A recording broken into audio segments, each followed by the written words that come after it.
looks like everything's working. I'm getting Roll20 audio. Let's see if Discord works. Someone say something. Something. Oh, sweet mercy. I mean, I knew someone would just say something. I didn't think I'd get two of you, though. It has been like a month, maybe more. So I'll admit, my memory of things that's going on isn't perfect. But I will go over what I think the most important things are from my point of view. At present, you guys are in the stately home. I wouldn't call it a mansion. It's like a townhouse that's got like a little bit more real estate and land to it of one Sir Mance. You are here in order to pawn off or auction off a fake sword of Mistel's that was basically like your reason for being here. The fact that you're going to sell it or any amount of money it makes or so on and so forth isn't really that important. It just got you in the door. The reason you're here is to somehow acquire what should be the missing family sword of Caliban's family. I believe it is Ruin that was missing. Wrath is still in your father's study as far as Caliban is aware. The brief moment that Caliban had with the blade, and I think that Clara used her I think it was being called witch eyes. I don't know if that is the official term, but that's the term that I remember. Used her witch eyes to look at the blade and saw that it was like a dwindling flame, that something was either missing or diminished from it. But Caliban did feel a sense of familiarity with it. You guys hobnobbed a little bit. You talked to Sir Mance. He has some weird stuff going on with, like, Terminus not being able to tell if there's, like... It's not that he's not rotten, it's that Terminus can't sense anything about Sir Mance, which stood out as odd. And I believe that Adhira had a strange and babbling conversation with another person from her homeland, in which she basically just like blabbed a lot about having raided tombs, and that one of the things in the display room was from a tomb that she raided, and it makes things intangible. And she was a little bit high. Her name is Ivaret.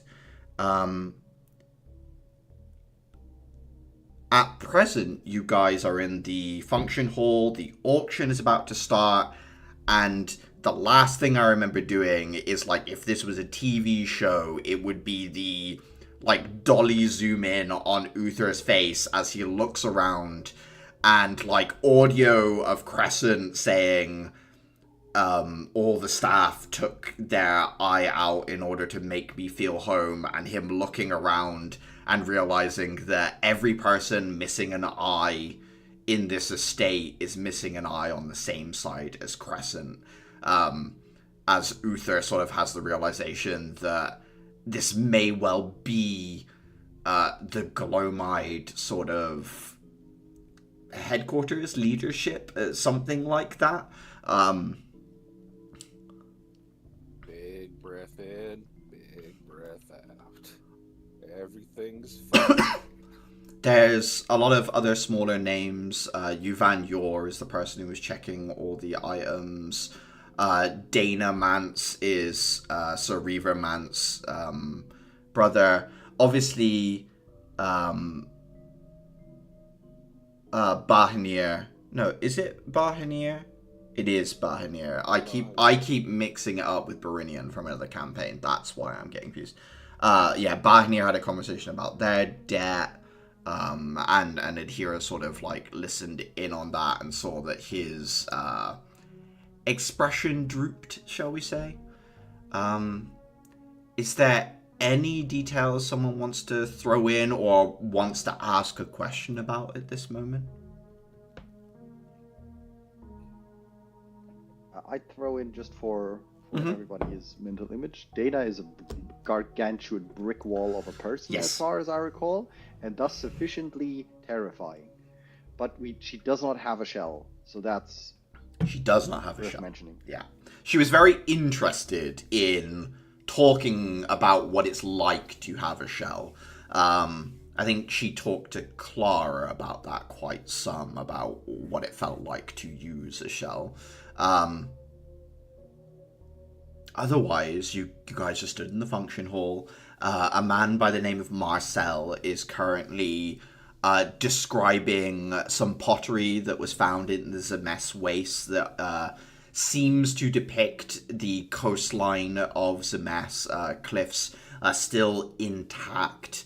And as he's saying this, hands are going up, and he begins to say 50 gold pieces, 100 gold pieces, as numbers start to fly back and forth. What, if anything, would you guys like to do in this moment? I mean, as far as I'm aware, Dafer has no particular reason to do like anything explicit right about now. He's just trying to like keep a low profile and like maybe look for signs that, I don't know, somebody's doing strange whisperings about having figured out that the sword is fake or the like. Yeah, give me a Since perception. he would be nervous about that. Give me a perception check, Dafer. Dafer be nervous. Perception. Dafer's really nervous. Dafer, it's... There is noise in the hall, right? There's the back and forth between these two, like either someone calling out that they would like to bid, or the number increasing on the stage. But other than that, everything is quiet because people are trying to pay attention, which gives you these brief windows in which your ability to hear extends quite far. Most of what you hear are people murmuring about different lots that they're excited for.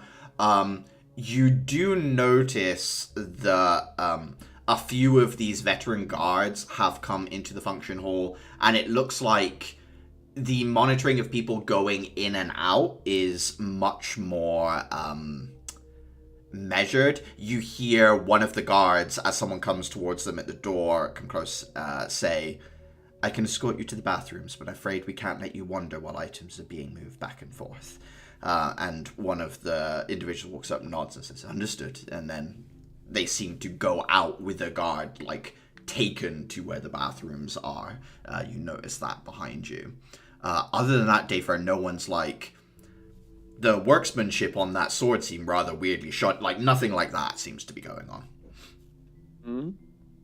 Okay. In that case, imperceptibly, Dafer, like, just exhales as silently as he can, just like the... trying to not take any attention whatsoever. Uther, obviously, I think you've got something to react to. I wonder if anyone else has anything before we get to Uther in this moment. If not... Just for my reference, so I can get a better state of mind. We are right now in the function hall. Yes. As like, what is the group strategy / plan right now for this situation? What are we working towards? That the sword gets sold, and what are we expecting? We're attempting to get Caliban's sword. Okay, so but haven't we already established that that's not going to happen because it's not here? It is uncertain whether the sword that is in the display room is the one that Caliban is looking for. However, there is a chance it is, basically, Dafer, is what I believe is... It isn't as he recalls it, but it feels similar. Okay. Adhira. playing the part of, I guess, bodyguard / handmaiden. Yeah, I think the story you guys went with is you're attuned to this lantern as a protective measure for Clara. Like, it's dangerous to attune to, so you're hired to attune to Terminus to keep Clara, like, safe from any untoward effects. I think that's what you guys went with, and that seemed to be accepted by everyone here. I am standing off, probably nearby Clara, and Adhira is sort of eyeing everyone that, like, walks past, trying to get an insight for how much each person is carrying and where their cards are, paying attention to the ones who are already drunk. So yeah, definitely more insight into who's a good and or easy mark, as opposed to trying to pay attention to any particular physical signs, as it were. More reading them. Yeah, give me an insight check. You guys are at present somewhere near the back-ish area of the function hall. A lot of other people made it in here early, since you guys were kind of caught in conversations or in the display room, and you ended up waiting on Bahnir to get here. The best marks you can see in terms of wealth are at the front of the function hall, and were eager to get in here in order to see the items they wanted up close.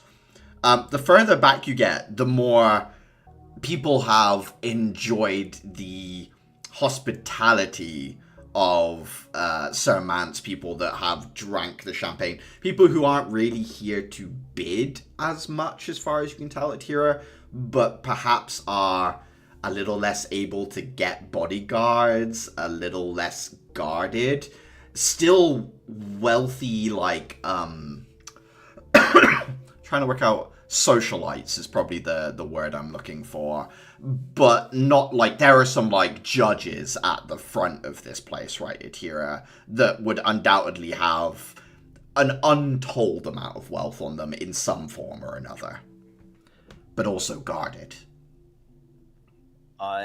She, being the kid from the streets she was, is not going to turn down easy marks. She's gonna start gravitating. I think Clara would notice the troublemaker slowly leaving her orbit as she gravitates over towards the more drunken crowd. Clara is gonna put a hand on her wrist. Don't stray too far. Let's go south very, very quickly. What's the worst that could happen? I'm not saying don't. I'm saying don't too far away. Very well. Adhira, are you following that advice? Yes, I will remain. Keep Clara in eyesight.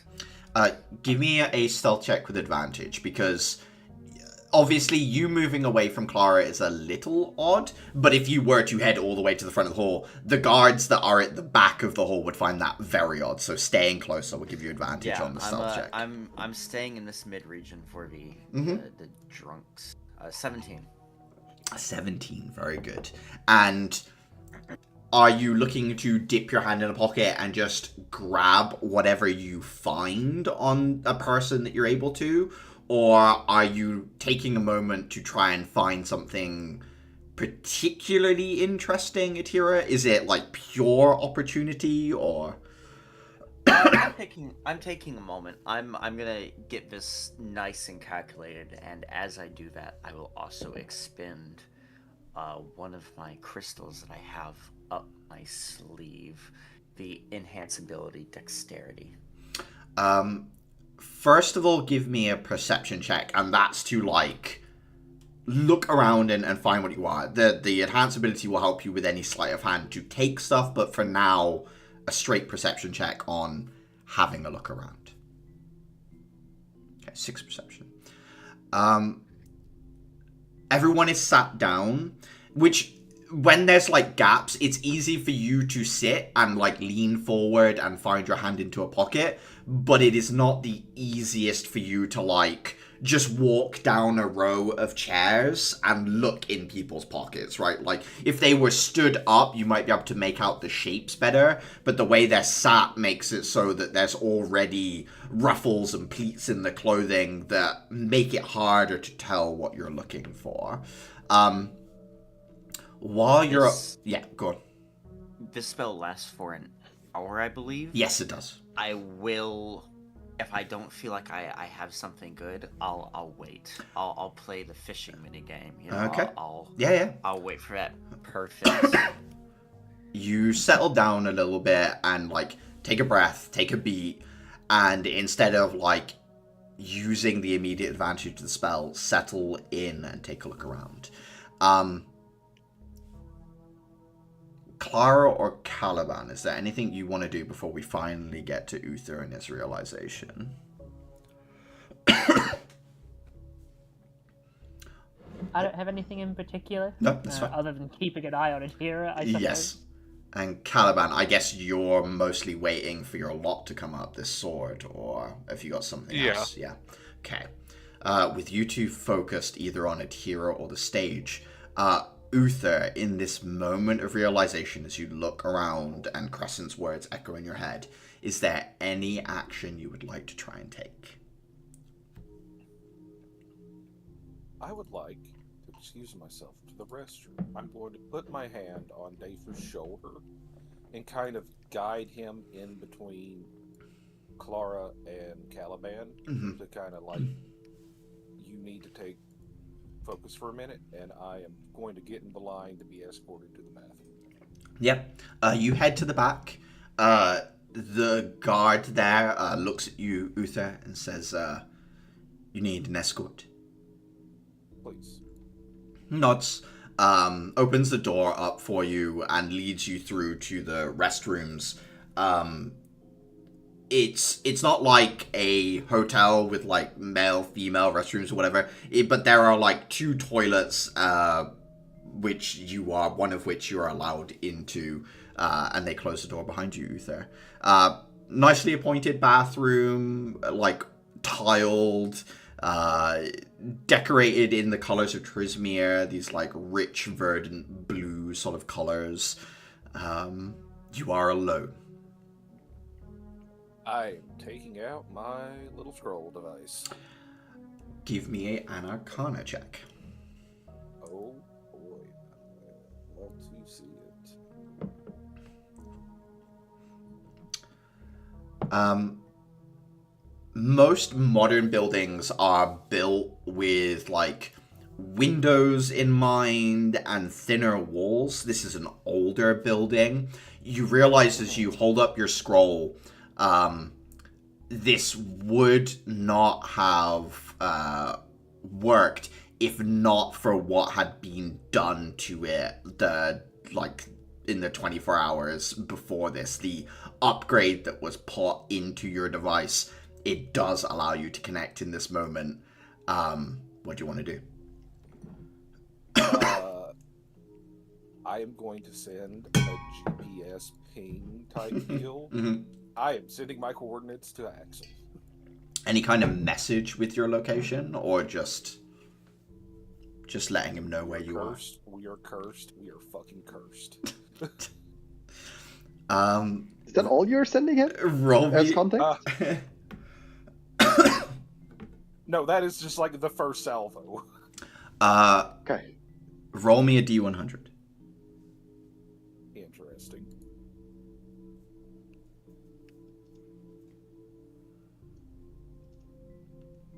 Okay. What else would you like to send?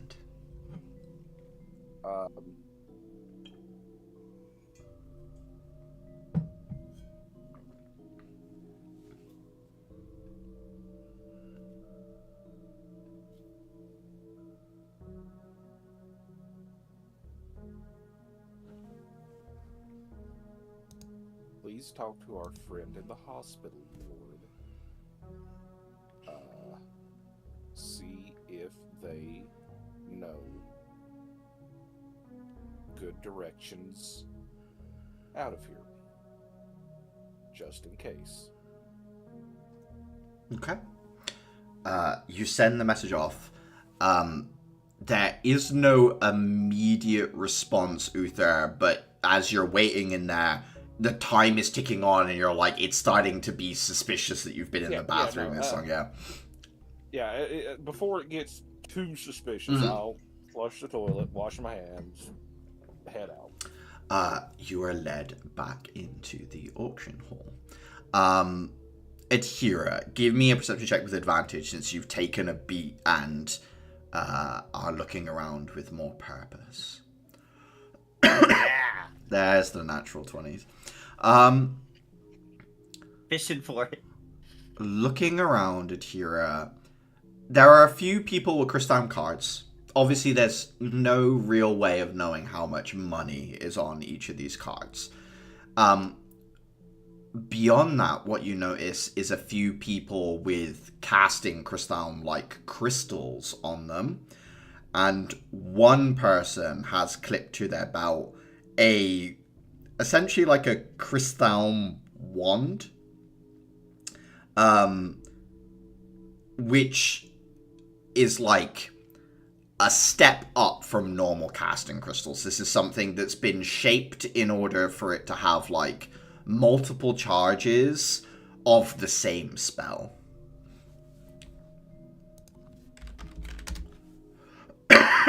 Those are the sort of 3 different things that you can make out. Obviously on a natural 20, if there's more questions you want to ask about what any of those things you've seen, go ahead and ask. So, one person with a wand. One person with a crystal wand, yes. A few people with casting crystals crystal, like in their pockets. Yeah. It's hard for you to tell exactly what each of the crystals is, even on a natural 20. But you would be able to tell they're probably somewhere around 3rd level spells, each of these crystals. The wand is likely somewhere around a 2nd level spell, but with many more uses than any of these crystals. Like, it would be much more spammable, is the word I'll use. What does this person look like? Person with the wand? Mm-hmm.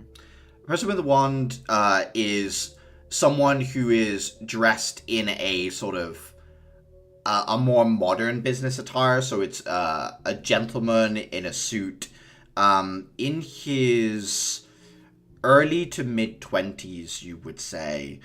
There is a logo on the shoulder of their suit, like almost like military uniforms sometimes have that like golden shoulder decoration. It's kind of like that, but it's crimson, and the image on top of it is of give me a history check. 17. It appears to be of the planet. So it's red. It's one red shoulder pad with a blue and green sphere. So like it's like a planet set in red on his shoulder. On a 17 history check, you know that there is a company by the name of Humanity First that this person most likely belongs to. So he is rich new money, as Dafer would put it. I'm going to keep my eye on him. You said that I have noticed people with expensive cards. I am going to start, like when they get up, or like when people get up and move, I'm going to make my move to sort of dip my hand in and get it without them noticing. Yeah, give me a sleight of hand check with advantage. Come on. 17? 18. 18, thank you. Go ahead and roll me a d6. The first card you get a sense there's about 400 gold pieces on it as you slip one from someone heading to the bathroom.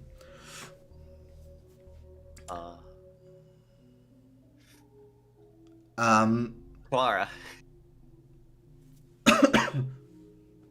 Next time you look over at Hira, you just see like a smile on her face, like barely contained beneath the handmaiden persona, and you know that she is committing crime.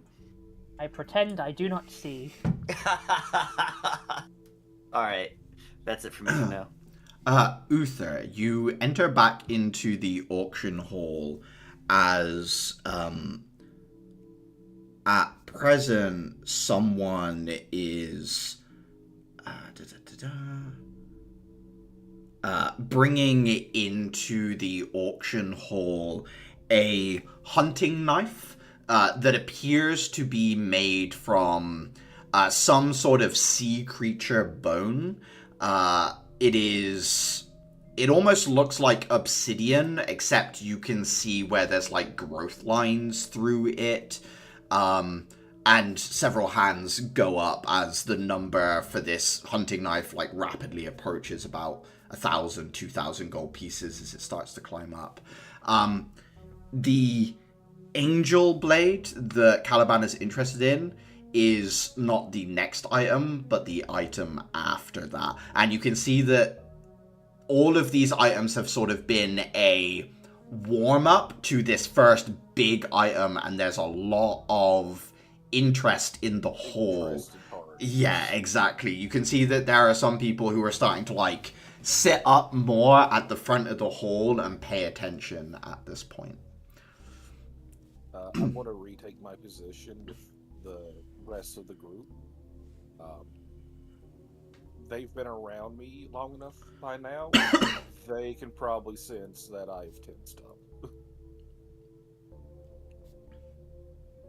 And we're just going to play this one by ear. You do not want to communicate to them the situation they're in at present, or are you worried about someone listening in? What's the... Unless I feel like the vibe in the room is shifting, I'm going to run this one as the less the others know, the less we'll have to fake it. Okay. So I am just going to be on extra. Okay. Give me a perception check, Uther, and Adhira. This item lot goes through, and as it's being sold, that gives you the opening to try one more thing. Do you want to go for a card, a crystal, or the wand? I'm gonna go for another card, but I'm gonna keep my eyes on the man. I have a plan that I will reveal later. So making another pass for one of the... Sleight of hand with advantage. 17, thank God. Very glad that you used that crystal right now. Roll me a d4 on this one. Another 400 gold card. Slightly less wealthy looking individual, but a more unused card as you manage to slip a second one into your pocket. 400 gold pieces. 1,397 smackaroos. Uther, on a 9, something catches your attention. Reaver Mance has been sort of like at the front. His seat is still facing forward, but he's like ahead of the crowd of individuals. His sister is sat on the stage off to one side in like a weirdly casual way, but no one seems to pay it any mind. As that hunting knife gets sold and the next item gets brought on, brother and sister exchange a look, and Sir Mance himself sort of like gets more upright as if he's starting to show some interest in what's going on from this point forward. So he seems to be interested in the coming sword lot that is angelic as well. That catches your attention, Uther. I'm going to lean in between Caliban and Clara. I think you're going to have a bit more.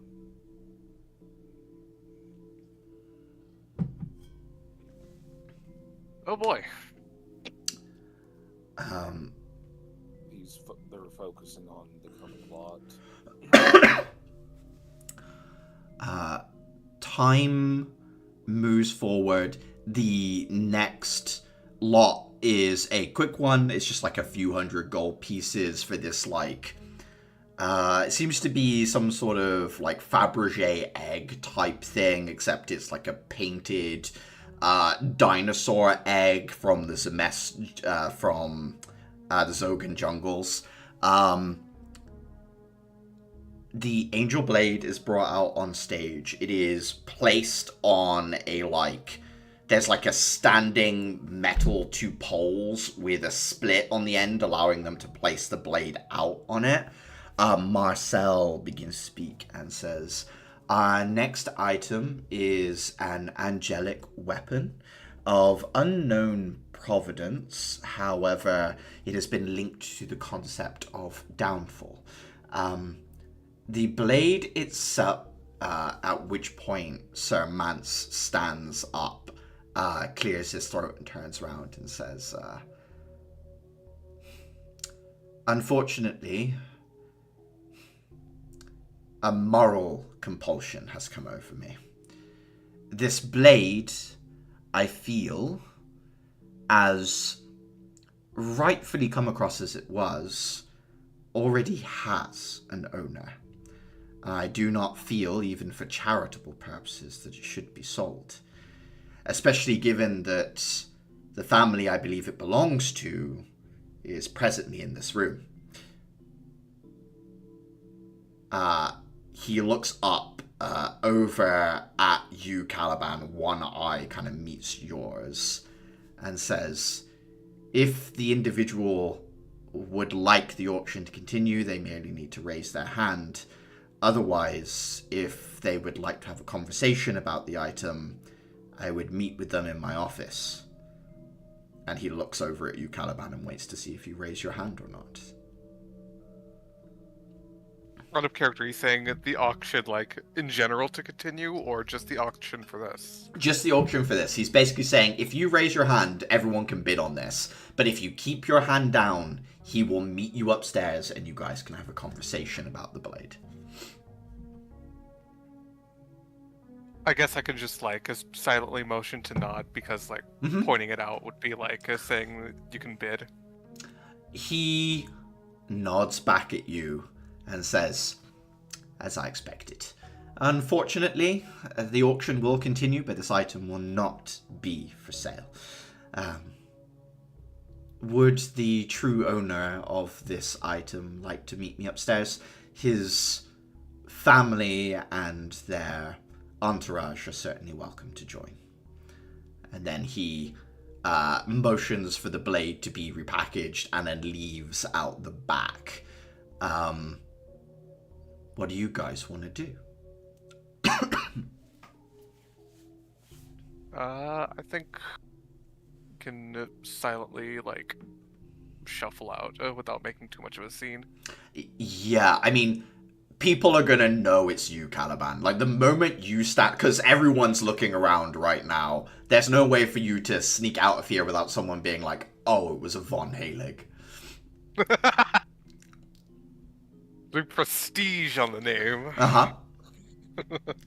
Like, noticing, if Dave, I believe, would notice Caliban making the gesture and see that it's kind of inevitable, would do his best, like, servant impression, and then generally, like, try to make sure that Caliban has a decent path to go through, that people, like, go out of their way, etc.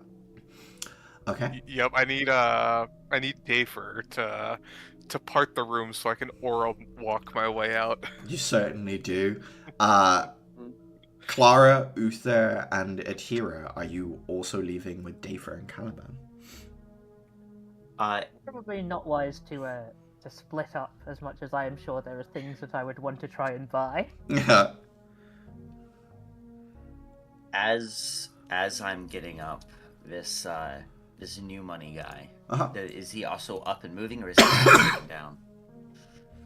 I think you notice that he is watching Caliban, like everyone else in the room, really. He's still sat down, though. He's, like, twisted his torso around. He's somewhat looking at you, but more accurately, Adhira, he's looking, like, through you over your shoulder. You're like a fuzzy background image to him as he's looking at Caliban. How far down is the wand? It's on this, like, special little belt loop that he has. There is a... You know, kind of like a holster for a gun. There's, like, a loop over the top, and then there's, like, a little clip thing that is more like a popper that you can pop on and off. That's keeping the wand in place. So it wouldn't slide out very easily. Well... Right on clasp. You would say no. However, the thing that is made isn't, like, specifically designed for what he's wearing, as far as you can tell. Like, he's taken something else and put the wand in it. There is a way you could tip it and slide it out. It would require, like... It might be easier to unpop it, basically. But there is a way you could put some pressure on it to slide it out as well. I was imagining something where I'd be able to pass it. I will hold my opportunity. I have one more idea, but I think she's gonna have to wait until he is up and moving. Okay. I'll join the others. Okay. Bahnir as well stands up and follows, like, after your entourage. The guards... Oh, yeah? The guy nobody invited. The guy, well, yeah, kind of. Technically a Halig. Two guards step aside and allow your group to pass out through the door. Someone outside says, please wait a moment. At which point Sir Mance comes round the corner. He looks at Bahnir and says, your finder's fee has more than covered your debt in regards to the object that you have brought. I see no particular need for you to come join Caliban. Of course, if you wish to, you can. Bahnir looks at you, Caliban, looks at Sir Mance and says, as much as my name is von Halig, the family I'm somewhat estranged from. I suppose the blade doesn't really belong to me anymore. You've got this, my boy. And he pats you on the shoulder, Caliban. Sort of like pat him back on the shoulder in response. Sir Mance says, I assumed as much. If you wish to return to the auction, you can. Otherwise, you know where the door is. And then the... Insight, Bahamut. Yeah, absolutely, yeah.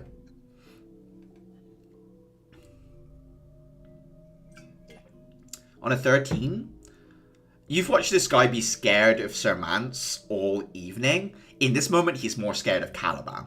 That's something that stands out to you. Like, who he's afraid of in this moment, for whatever reason, it shifted to Caliban rather than Sir Mance. And he seems eager to be away from Caliban, not Sir Mance. I have a question about a party member's mechanical features, real quick. Mm-hmm. Is Adhira's thing, where she gets into your mind, is that a flashy ability, or is it subtle? I cannot recall. It is subtle. My eyes glow. Interesting. Like, they change color.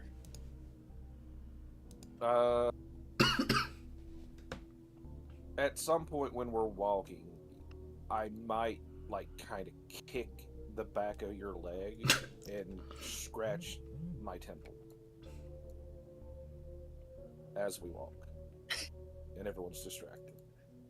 Watch where you're going. No. I choke slam it now. Alright, stunning strike. She gives him a confused look, but eventually clues in. Closes her eyes. It just stares into your soul. opens them, eyes become green, and you hear her voice in your head asking, "What's up?" Well, first of all, Uther, do you accept this call? Yes. Okay. No. This. You don't get to accept or deny. Actually, Uther does. He does. Yeah, he does. This is the easiest you. This will be the easiest you ever get into this fucker's mind. Yeah. Everyone in this building wears purple in their off time. 1 second. That's such a good way of putting it. That's so funny. Oh wow! Adira gets it. That's like the Scott Pilgrim needle. Eyes widen, and you hear, "Oh, Look at the eyes. oh, Do you see the eyes? oh." Yep. That's I'm bad. not saying you need to warn the others. I'm just saying we should be prepared to warn the others. Yeah. This is Doc, not going in the Some direction people would I say thought we the should. evening was We don't going. need to warn the others. Stop Well, getting in a escape before pen we there. before we were being escorted to the private rooms, I wasn't going to say anything to anyone and just hope that everything went as planned. I mean, that's great for you. As someone who is woefully unarmed, I True. would prefer to be in the loop, but alas. You were the one that made the poor decision to come unarmed. I didn't have a I choice. See, I had a similar problem and I found a solution. Well, you're a bodyguard, so less so, but I get you. You guys need levels in monk. Everyone should be a monk. I agree. You guys follow Sir Mance. There are 2 guards that are like behind you, giving you like a fair distance. So like, as he's walking, he has the blade in like a wooden box case, like a nice case. He kind of glances over his shoulder a couple of times as he's leading you up a nice set of stairs into the 2nd floor, and then up another set of stairs to the top.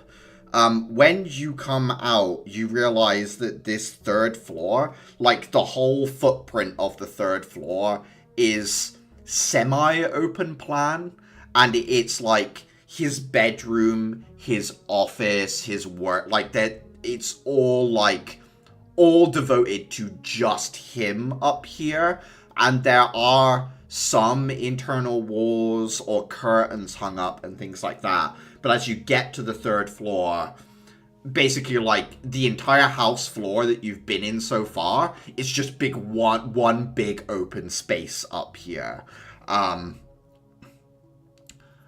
As you get there, he looks back to the guards behind and nods to them, and they close the door on the other side. So it's your full group of people and him.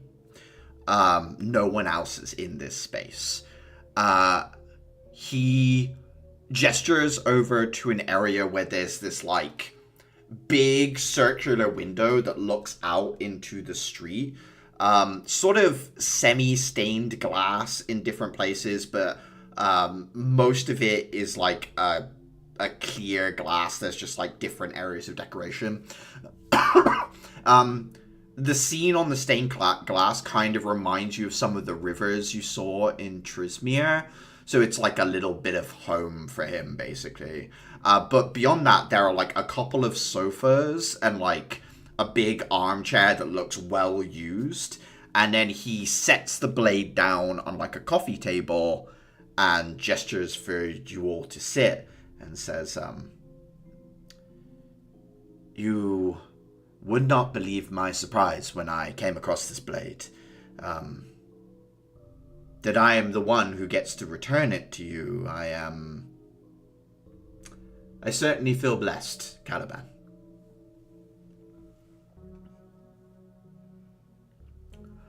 This is the sword, then. As I understand. He nods and says, I believe so. Barnir had said that it may be as such, and Yuvan checked it for me. I understand that it is not quite as your family left it. I am sad to return it to you in a state of disrepair, but I assure you it has not been in my care to be as such. I understand. And I do apologize for the theatrics in the hall as well, but you must understand, as disgraced foreign nobility, I will be dining out on the political capital of the show I made in that hall. Unfortunately, I've capitalized on your name, but then again, I am returning the blade to you, so perhaps we can call it even. Well, you made a better show of capitalizing capitalizing on it than most. Thank you. I thought by And not... I was like, I'm motioning like backwards to where like Bahani originally was. Ah, yes, your uncle. He certainly lacks your nobility. Well,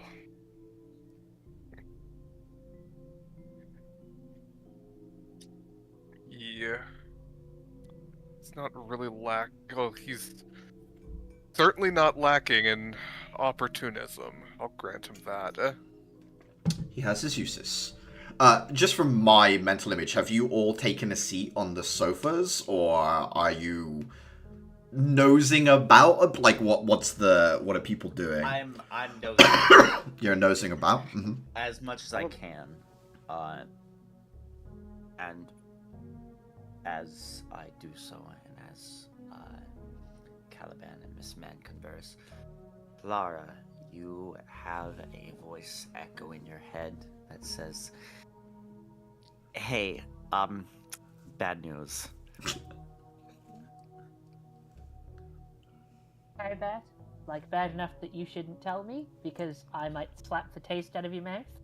Oh, no, it's nothing I did. Uther says everybody in this building is Glomide. He said everybody. A good deal. He said they wore purple in their off time. Including the guy we're stuck in a room with? Mm-hmm.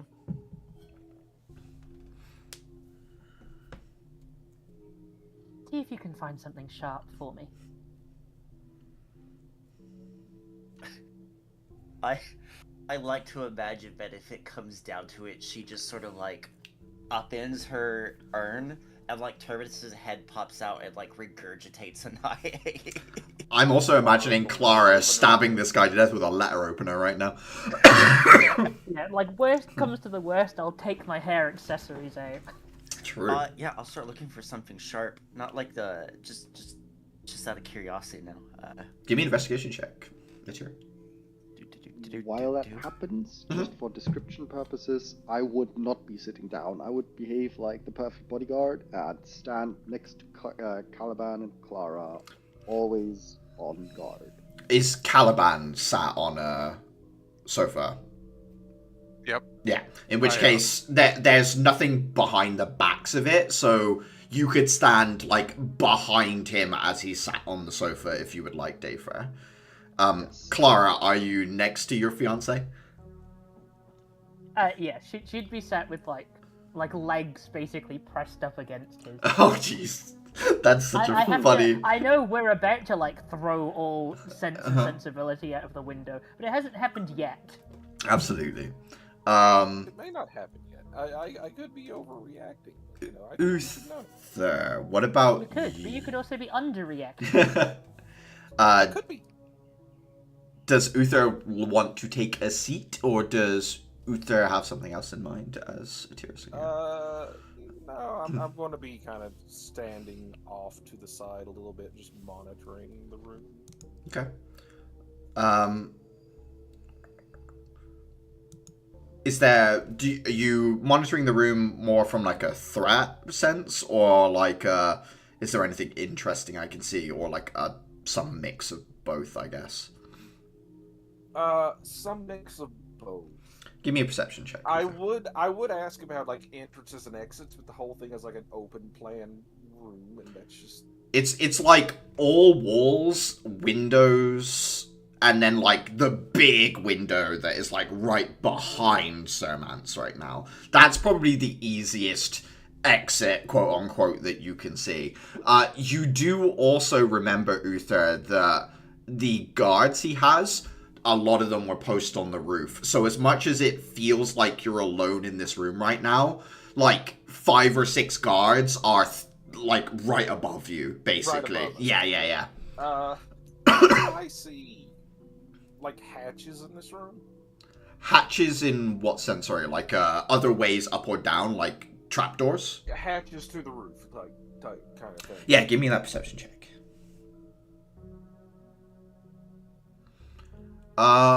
Looking around, you don't see anything like that, like a ladder or something like that might lead to a hatch up above. You see a lot of areas are like blocked off visually from you by like hanging curtains and things like that divide up the space now that you're like in an area rather than the entranceway.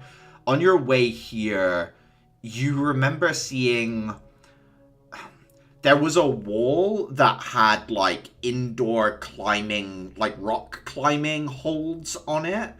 And there was something that stood out to you about that, but on a 15, you're like trying to remember back, but like there was something odd about that wall other than the fact that it was like sideways rather than up in the sense of climbing, although people still do have a use for that. Adhira, that's a 7 on investigation, right? Yes, sir. You see that there are swords on the walls, which obviously catch your attention, like crossed blades and things like that. On a 7, the thing that you cannot tell is if they are for show or not, right? Like, they could be dull-tipped rapiers and things like that. That said, hitting someone with, like, a slightly bendy piece of metal is perhaps better than nothing at all. So, yeah, that's kind of what you see is, like, a few display weapons that may or may not be kept up to dangerous standards. Prick my finger on the tip of one of them. Sir Mance tenses his, like, hand into a fist and, like, releases it a few times. As if squeezing like an invisible stress ball, or you see his gaze kind of swap over to Adhira and some of the other people in the room for a moment before he looks back at you, Caliban. He says, "Do you know who I am?"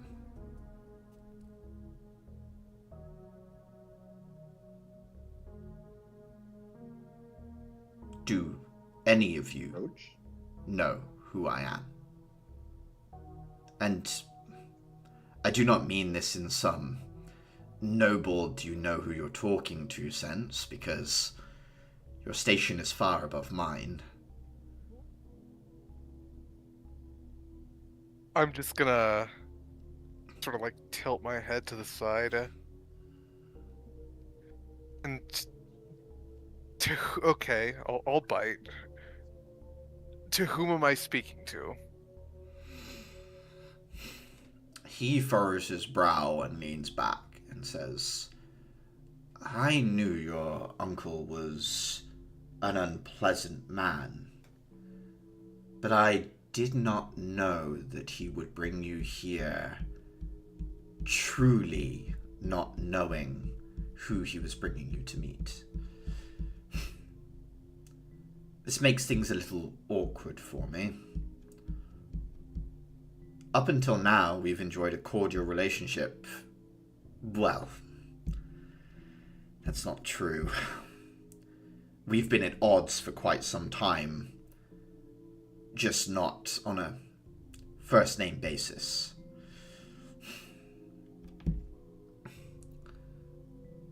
In the interest of an honest conversation,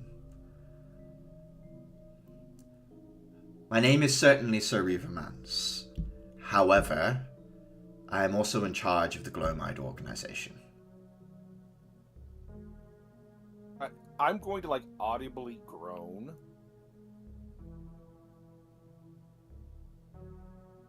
One eye flicks over to you, Uther. Were you aware? I had a realization, an object or two into the auction. I was keeping it on the down low because I didn't want anyone to react poorly and jeopardize our chance of enjoying the evening. He raises both hands, showing they're empty, and says, I am unarmed, but I will not lie and say that I am at any sort of risk. I am quite safe. But No, this is your seat of power. There's guards everywhere. There is.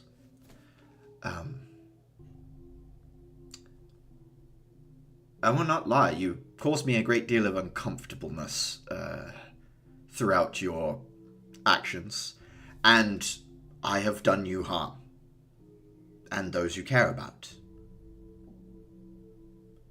I would like to change our relationship going forward.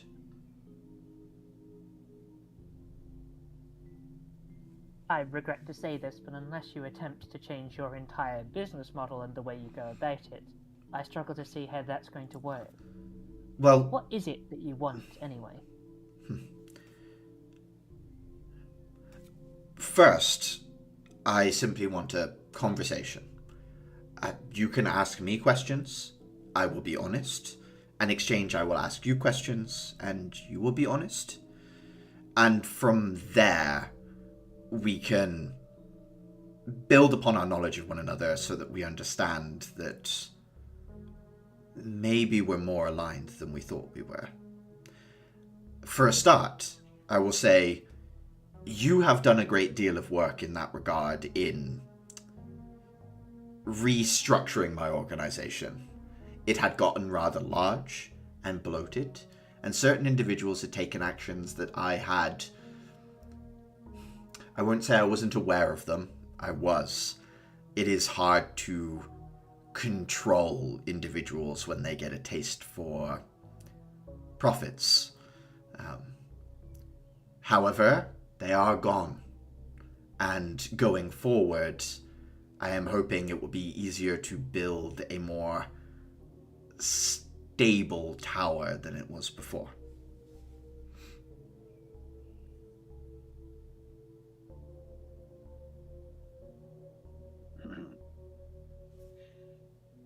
So if you have a question for me, feel free to ask.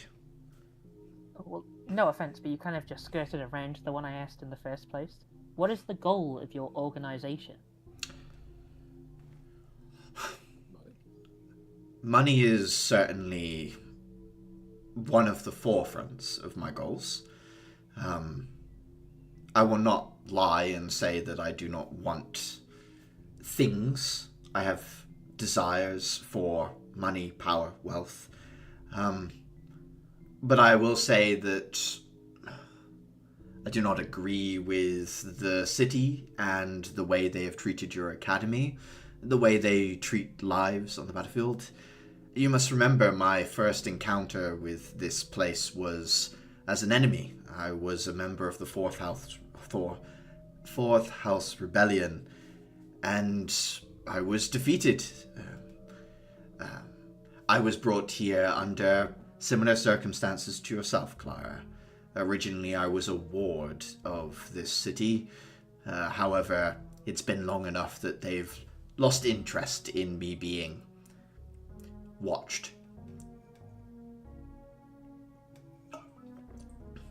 So what I want is profit and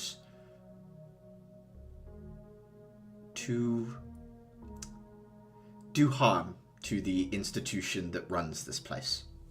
That something better might be put in place.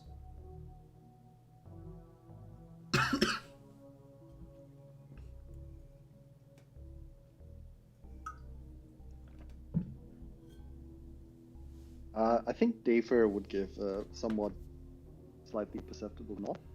That?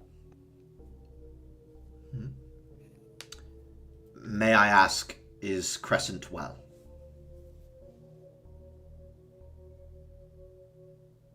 Bored? Looking at Uther. I imagine she would be. A little bored.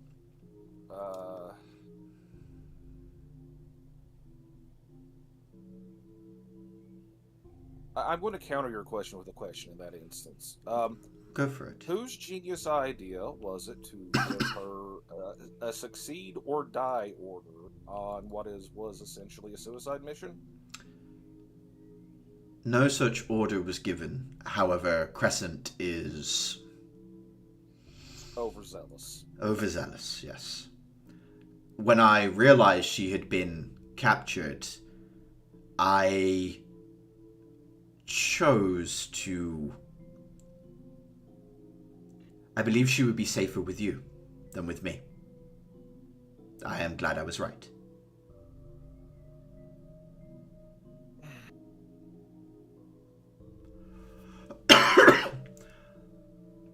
I made a series of poor choices of partnerships along the last few years.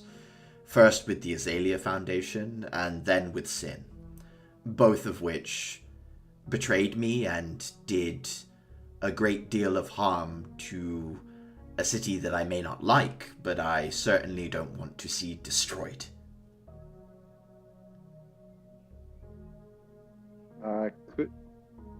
Dafer is listening with some level of interest.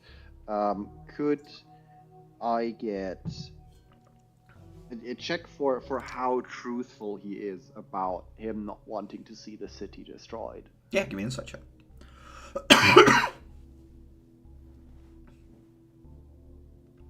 9. It's hard to read this guy in general. Like, Terminus has a problem trying to read him, right, Dafer? But from a logical standpoint, he's making money off of the city. Its destruction may, like, if his goal is wealth and power, he needs something to be... business. It's bad for business, right? Like, if it's just, like, monsters roaming the streets is not good for business for him. So, there's that you can definitely say, Dafer. Okay. Also, just for my reference, since he knows who we are, that means he knows I'm not a bodyguard, so I can speak freely. Is that correct? Yes, yeah. That it seems that he's aware of your class, if nothing else, right, Daver? I take it you've also had some incursions with the Paladins over the recent months, then? In the sense that they have been attacking trains, which at some point my organization owned, although Zida's most recent arrest has removed around 90% of my train fleet. A painful setback, but at the same time, as I said, it has cut out a great many individuals in my organization that I perhaps did not align myself with properly. Was one of those Miss Lightning eats runes for breakfast? No. That is a individual who has found symbiosis with a... You've had encounters with depraved before, individuals that have bonded with entities of what they call zero dimensions. Some people find a more equal partnership. The individual you described is one of those. Basically, when a depraved manages to, a human manages to, like, symbiosis with a depraved on an eye-to-eye level, That is somehow not lose their mind. my That's understanding why of I it, yes. want to go back. I imagine that they are eager not to return to nothingness, yes. The handmaiden clears her throat and asks, sort of dropping her act, "What is Sin's goal? They keep popping up." I thought I knew. I was very, very wrong.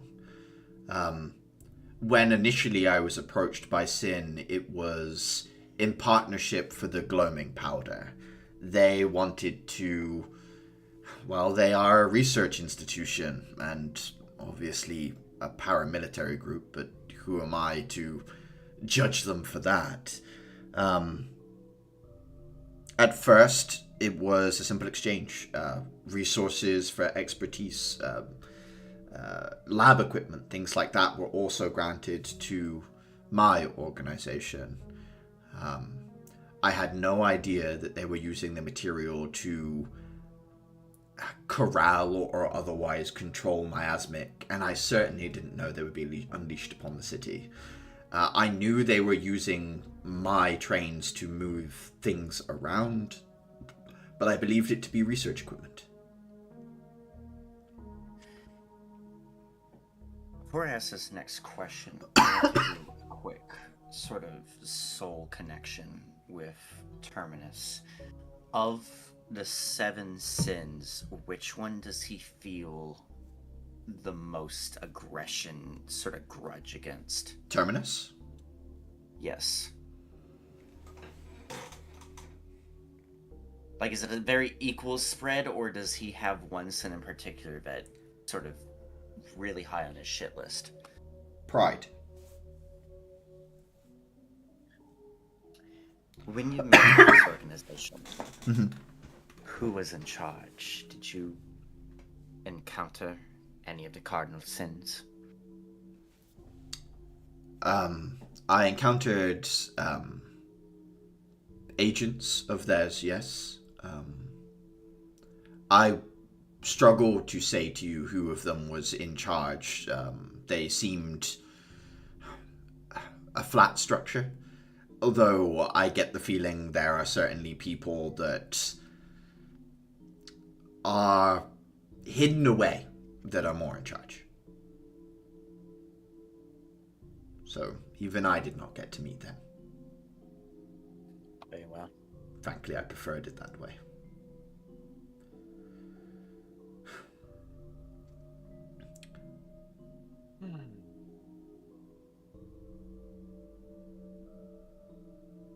Caliban, now that your family's sword is returned, diminished as it is, what will you do with it?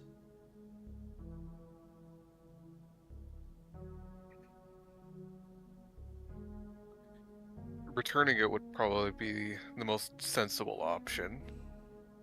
And bolster your father's political control of the city?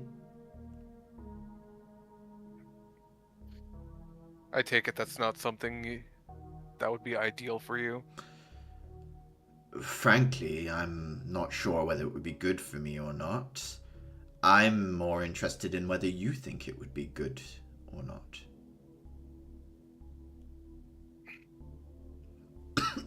I think you'd hear, like Dafer is leaning on the sofa with like his hands on the, the back end of it, and I think you hear someone like Dafer's grip on the entire thing tighten, on the mention of like Caliban's father solidifying his position further. Where do you think that sword was retrieved from? Well, in its diminished state, I can probably say not the best of places. Indeed not. That was taken from the Azalea Foundation during a raid. A last-ditch effort for me to recover some losses with my dealings with the company. A company that has been quite close to your family, but hiding this in its basement the whole time.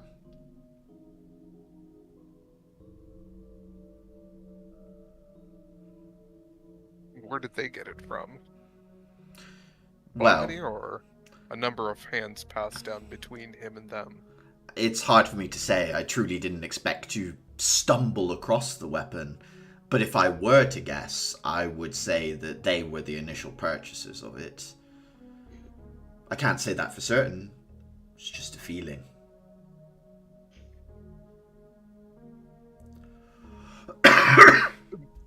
May I see the blade up close? Like, I am assuming it's still in its. I'm assuming it's still in the case. It's yours. Please, Yeah. go ahead. I'm gonna. If it's already, there's a way to open the container, right? Yeah, there's like a little clip thing. You open it up, it unfolds, and then there's the sword on like a piece of like soft fabric that you can lift up. In its present form, it is like more of a short sword than anything. Right. Take it. Pick it up. Upon contact with it, you certainly. It feels like the sword that you handled at your father's, but it also feels like a shadow of it. Like it just feels weak to you.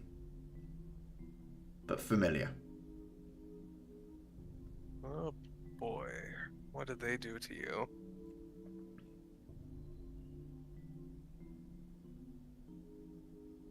Is his sister in the room? No, she's not. You said the Azalea Foundation had, you made, bad dealings with them. I certainly did. They also wanted gloaming powder. Obviously, it is a taboo material. They made mention of wanting to develop some sort of helpful prosthesis. I thought, what a useful thing to have, considering the veterans in my employ. No such prosthesis have materialized, and, well, they certainly refused to pay the correct amount for the material provided. And what was I going to do? Tell the peacekeepers that they skipped out on the deal? Tough for me. What kind of They prosthesis? stole my drugs. What kind of prosthesis? I don't truly know, but considering they wanted gloaming powder, something controlled by thought or remotely controllable, for sure. Yeah, I was thinking the same thing. Hit me like that. I was like, oh no. You're catching up. You're catching up. I sort of nod at that, and I look at him and say, "I may know something about that." Considering your family's closeness with the company, I wondered. They had brought me in for testing for what I can only assume to be a new type of standard military drone of some sort. An autonomous, though also being able to be puppeted, kind of construct made of arms. Well, made up of arms. Interesting. Certainly not what was pitched to me. Yes, Dave. Timeline question. Mm-hmm. Just to be on the safe side. Weapon going, like, being lost, time-wise, happened way after Caliban also already had his special boy status with, like, Angel Power, blah, blah, right? No, so Bahnir lost the sword, lost, quote-unquote, the sword, maybe a few years before Caliban was born. Like, more in Bahanir's like early 20s when he had some ambition and wanted to fund a crusade and things like that. Hold on. From what you know of this weapon, how does its abilities manifest? What aspects? What do you know of that? Do you think I can make a history check on that? Yeah, give me a history check. With advantage, it's definitely would have been somewhat drawn into. Yeah, it's your ballpark. Oh my god. 13. As far as you're aware, it has the same basic properties of Wrath in that it can be changed in form. On a 13, it is also said the Ruin could inflict a curse on the enemy that was struck. But curse is not like it's not curse in the sense of like it's truly a curse, but more like it would be detrimental to the thing that they were fighting in a way like it's being used in a more Curse colloquial. debuff, not curse. Yeah, it's like it's being used in a more colloquial term than like I guess some of these terms have like a scientific meaning in this setting. This is more, it's bad for the thing it hits in a non-physical way. It's a fucking sword, of course it is. I said non-physical. Sam. Yes. Not sure. This is about a property of like energies in general. Mm-hmm. With Afer's ability in how he's versed in Magitech, would he be able to distinguish sources of holy energy? The potential theory that I'm working off of right now is that this thing is spent, and we know at some point our golden boy got an energy infusion, or an infusion of something. So there's a potential that maybe some of what was spent in there ended up in Caliban, and I'm curious whether it's even possible to check for that in some sense. This like without lab equipment right now. You can give me an Arcana check with disadvantage, but you're definitely working at like Angelariums are not well explored in themselves, let alone angelic weaponry. Yeah, understandable. 13. Nah. 13? Yeah, you're. This is one of those things where like it's theoretically possible, but in a way that's like that certainly hasn't been disproven. Dafer, it's like an idea that could be experimented on and figured out, but there's no literature that you can think of that has explored this. Okay. Okay. So when this is over, we need to have a talk.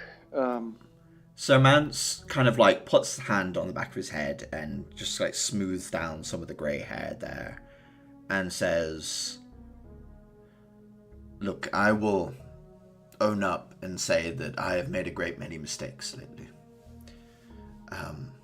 And it's not like I don't intend to continue smuggling things around under the nose of this city. I don't know if I'm a good person or not. I mean, you could say I employ all these veterans out of the good of my heart, but I would be lying if I didn't say that some part of me is doing it out of revenge. And most of the people under my employ are the reason that I fell from my station and was ostracized and sent to the city. It brings me some amount of pleasure that they are under my control. And at the same time, I am looking after them. I do ensure that they are trained and paid, more so than the city ever would. So... See, that's what I don't get. You admit that you've done a bunch of shady things, under the law, against the law, out of revenge. Yet, when I feel out for you, I don't get anything. How is it that you hide yourself so? What an interesting ability you have. Is this a gift from your friend in the lamp, I imagine? Yes. I see.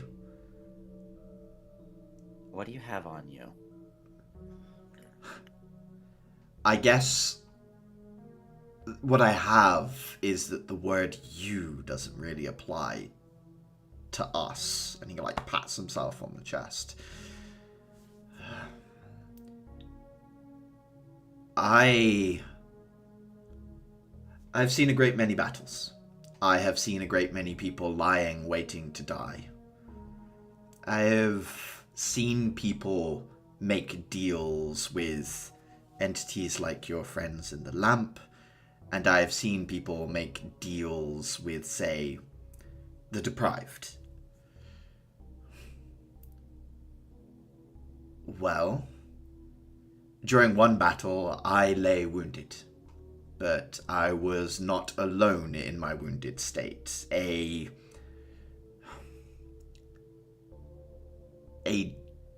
new tested weapon by the city was dropped from one of their airships, a bomb that released a large amount of metal shards. Around 1,000 strong was our unit, and every single one of us caught a piece of that metal. One entity reached out and made a deal with all of us. Except it all ended up in me. So I guess I'm hiding in a crowd.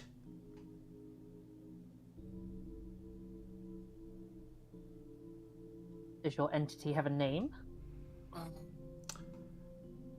Not until it arrived. But the Gloam is the name that came to mind when I woke up on that battlefield. It is shared equally among the... I don't know how many people I have here. But I'm not alone. So every member of, or a good deal of the Glowmine that we face are men from that group? No, just me. Oh, okay. Most of the... Wait, so Sorry? all the men from that day that struck the deal sort of merged into the entity that is Reaver? That is me, yes.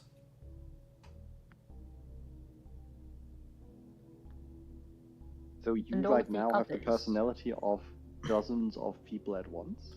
I don't. Or I might. I was perhaps the most alive. I don't know why in the struggle of souls, psyches, whatever you want to call it, I came out on top, but I wasn't unchanged. But I am... It's not like I hear 1,000 voices, but I am complicated, I guess. Your wider employ, does the gloaming powder connect you in that way? Does it give them the ability to siphon from this creature too? He nods. And originally, the powder I created, it simply comes from me. I can produce a certain amount of it per day, per week, depending on, I don't know, how I feel. Unfortunately, feeling is most of where my abilities come from. It is less of an ability that I can just conjure, but more of something that happens to me. And there were a few that willingly made their contracts with the depraved, and when they passed, in order to set up the meeting, I retained their remains. However, as I said before, more profit-motivated sections of my organizations began forcing the matter, which was difficult for me to clean up. But I no longer have to. You did that for me, and I thank you for that. Painful as it was, but... What How are do you see your this? Oh, you go.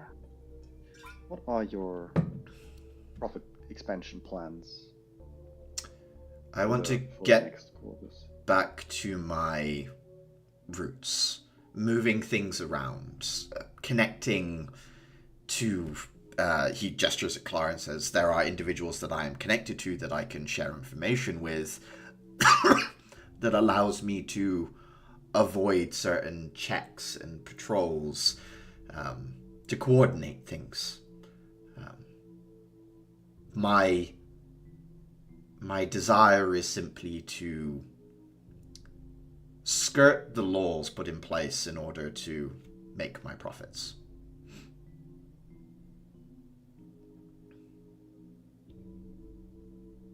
Yeah, give me an insight check. 17. He's been remarkably forthcoming to you, Dafer. Again, you still can't read him, so all of this insight is more from a logic point of view from where you're sitting. It feels odd to you that he would call you in here and lie to you, considering this has been about telling a great deal of information that he didn't need to share. At the same time, some of it doesn't line up. Weapons being given out, like the recruitment thing, like the thing in the stacks doesn't make sense to you. But yeah, obviously that's where you're at. But if certain parts of the organization were doing their own thing, then... Indeed, right? Like, how much was he in control is sort of the hanging question. What I don't get is this does not feel like the kind of operation that... How did he let it get out of hand that bad to where he is now thanking the interlopers for cutting his operations for it? I mean, if any of that is a question you want to ask, like, if however you want to put it, he seems to be accepting questions. So whose idea was it, or whose desire was it to expand into the stacks when there is not really much to gain there? Ah, I see. Going back to my ill partnership with Sin. While I was initially unaware that they planned something nefarious for the city, eventually I happened upon something that made me pause with the way they were moving things around. I wanted to have standing forces that perhaps could provide security to areas. How people went about certain aspects of that plan were unfortunate, but mostly I moved weapons and wanted to have people on standby in case Sin tried something. Which they did. However, most of my supplies were taken up. And I perhaps could have gone to the peacekeepers and said, I think that there is a threat to the city. Anonymously dropped the information. And at the same time, that would have led to a wider investigation, and I had no proof that things were going to go wrong, so I guess I tried to make things safer on my own, and it went poorly. It's been a... And now you know better. I'm going to say I don't have any real weight into how this man continues to do things, but if we're to strike a bit of a deal, I promise to leave you alone. If you promise to, any time in the future you gain information or knowledge on Sin's whereabouts, or any of the vices, you know how to contact me. You know how to contact us.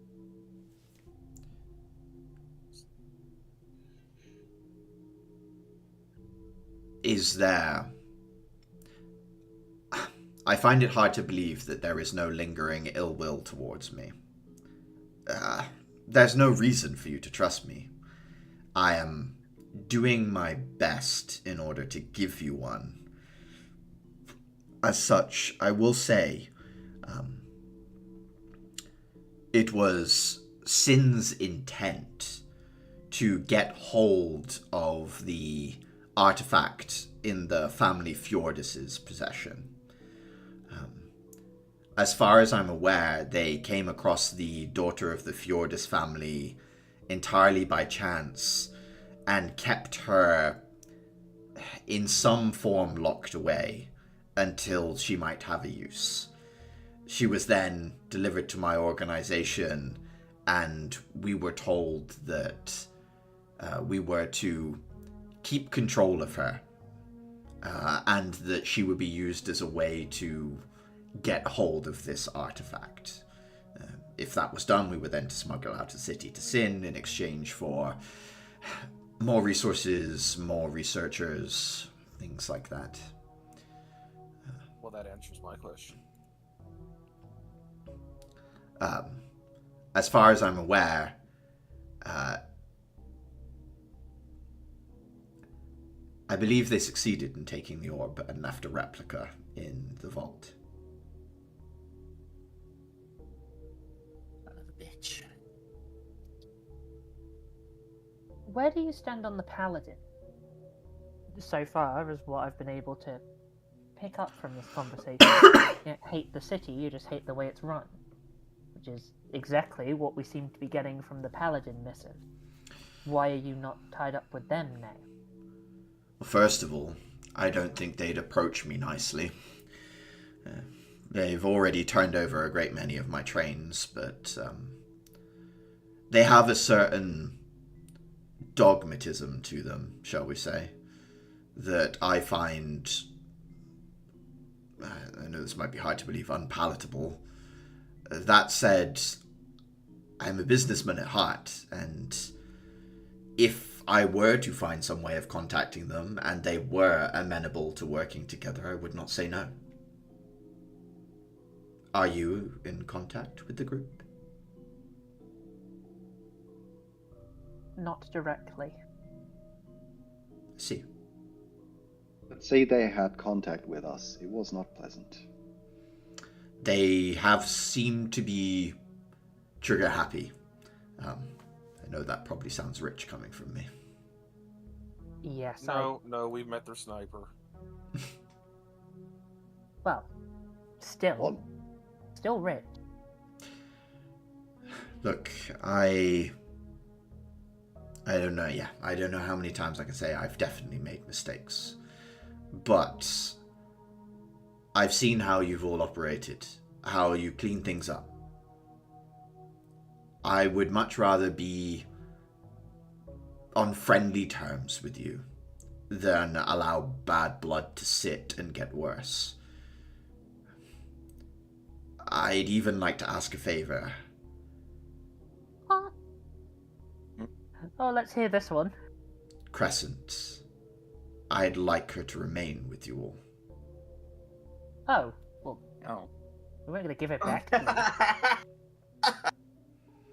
Okay, well, since we're on this topic, then, are you considered a parent and or guardian of the individual referred to as Crescent?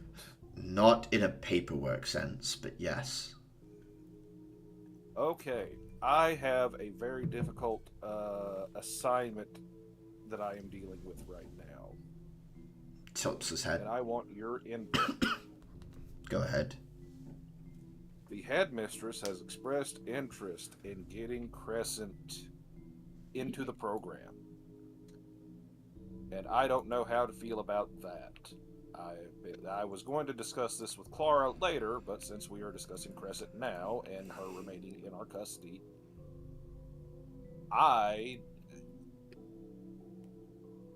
it's ultimately her decision, I believe. He nods.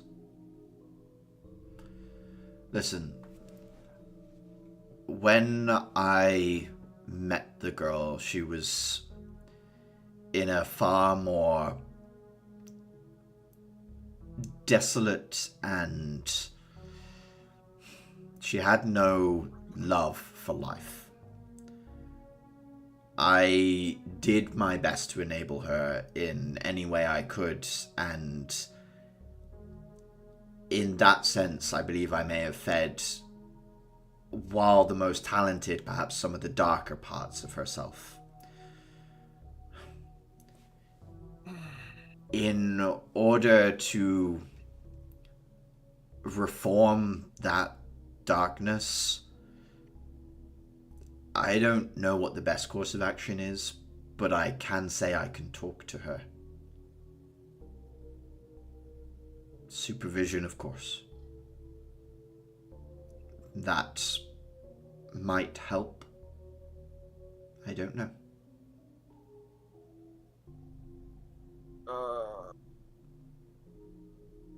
Write her a letter before we leave. I'll make sure she gets it. I shall. Let's see. What I was thinking so far was definitely to discuss keeping her off of missions that would put her into a conflict of interests. If she does agree to join I understand. the academy. Makes sense to me. I just figure it would have been easier on her, and I didn't know what her actual status with the group was, because the way she made it sound, it was very much a do or die situation, and yeah. I told her to make me proud, and you have met her. Not the best choice of words in that regard. Well, personally, I'm team let her go for it. it. I think your safeguards are reasonable. I don't think she should be sent on Glowmide missions, but you can't untrain her. Not unless you have something to counterbalance it. She's dangerous and slightly psychotic, and also very strongly motivated. And only one of those is actually a bad thing. I don't mind something being My dangerous concern so long as was- it's pointed in the right direction. My concern was letting her loose with. Okay, he's expressing interest that we bury the hatchet so we quit butting heads long term. This is great. This now means that I have less concerns with turning her loose, because now I don't have to worry so much about her deciding, yes, I'm going to make Daddy proud and put a knife in my back. I assure you that would not make me proud. Not anymore.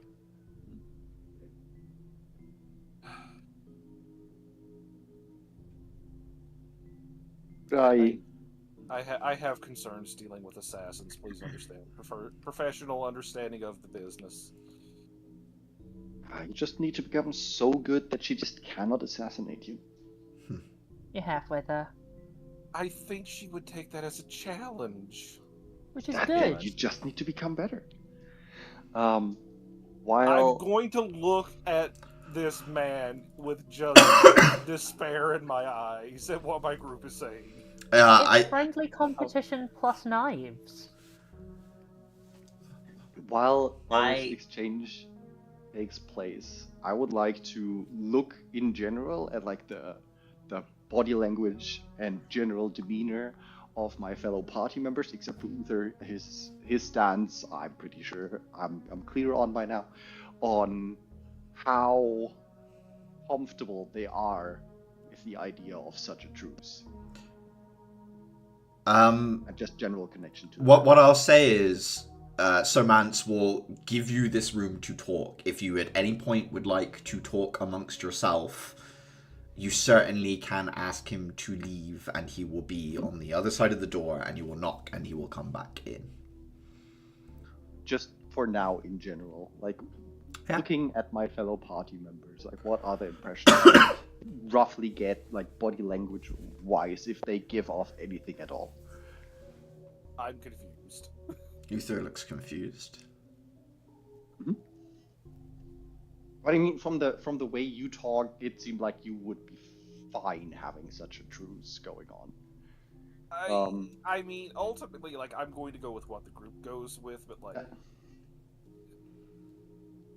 since we're having the open conversation, I'm taking the advantage of having the open conversation to deal with issues. From, like, looking at Atira, Clara, and I think Atira and Clara are the ones I'd mostly be looking at. What are you expressing anything? I think being reminded about the deal with Lily has soured her a little, but from a practical standpoint, Adhira is still a thief and has had money be... She understands it. She is willing to bury the hatchet on this one. She seems comfortable with that thought. Yeah, slightly sour but thinking expression. Mm-hmm. Does Clara give off anything, or is she stone-faced? Clara's a little bit guarded. She's not trying to conceal anything, but you get the sense she has like several more important questions before she can come to a decision. That's already good enough for me. And I think I actually don't know if it's possible to read Caliban in that sense. I think Caliban's probably staring at his reflection in this sword, just listening, but also like just staring at this sword. I imagine. He's like, I just see his hair. Don't worry, I'm not just admiring myself. He's also admiring his fiance.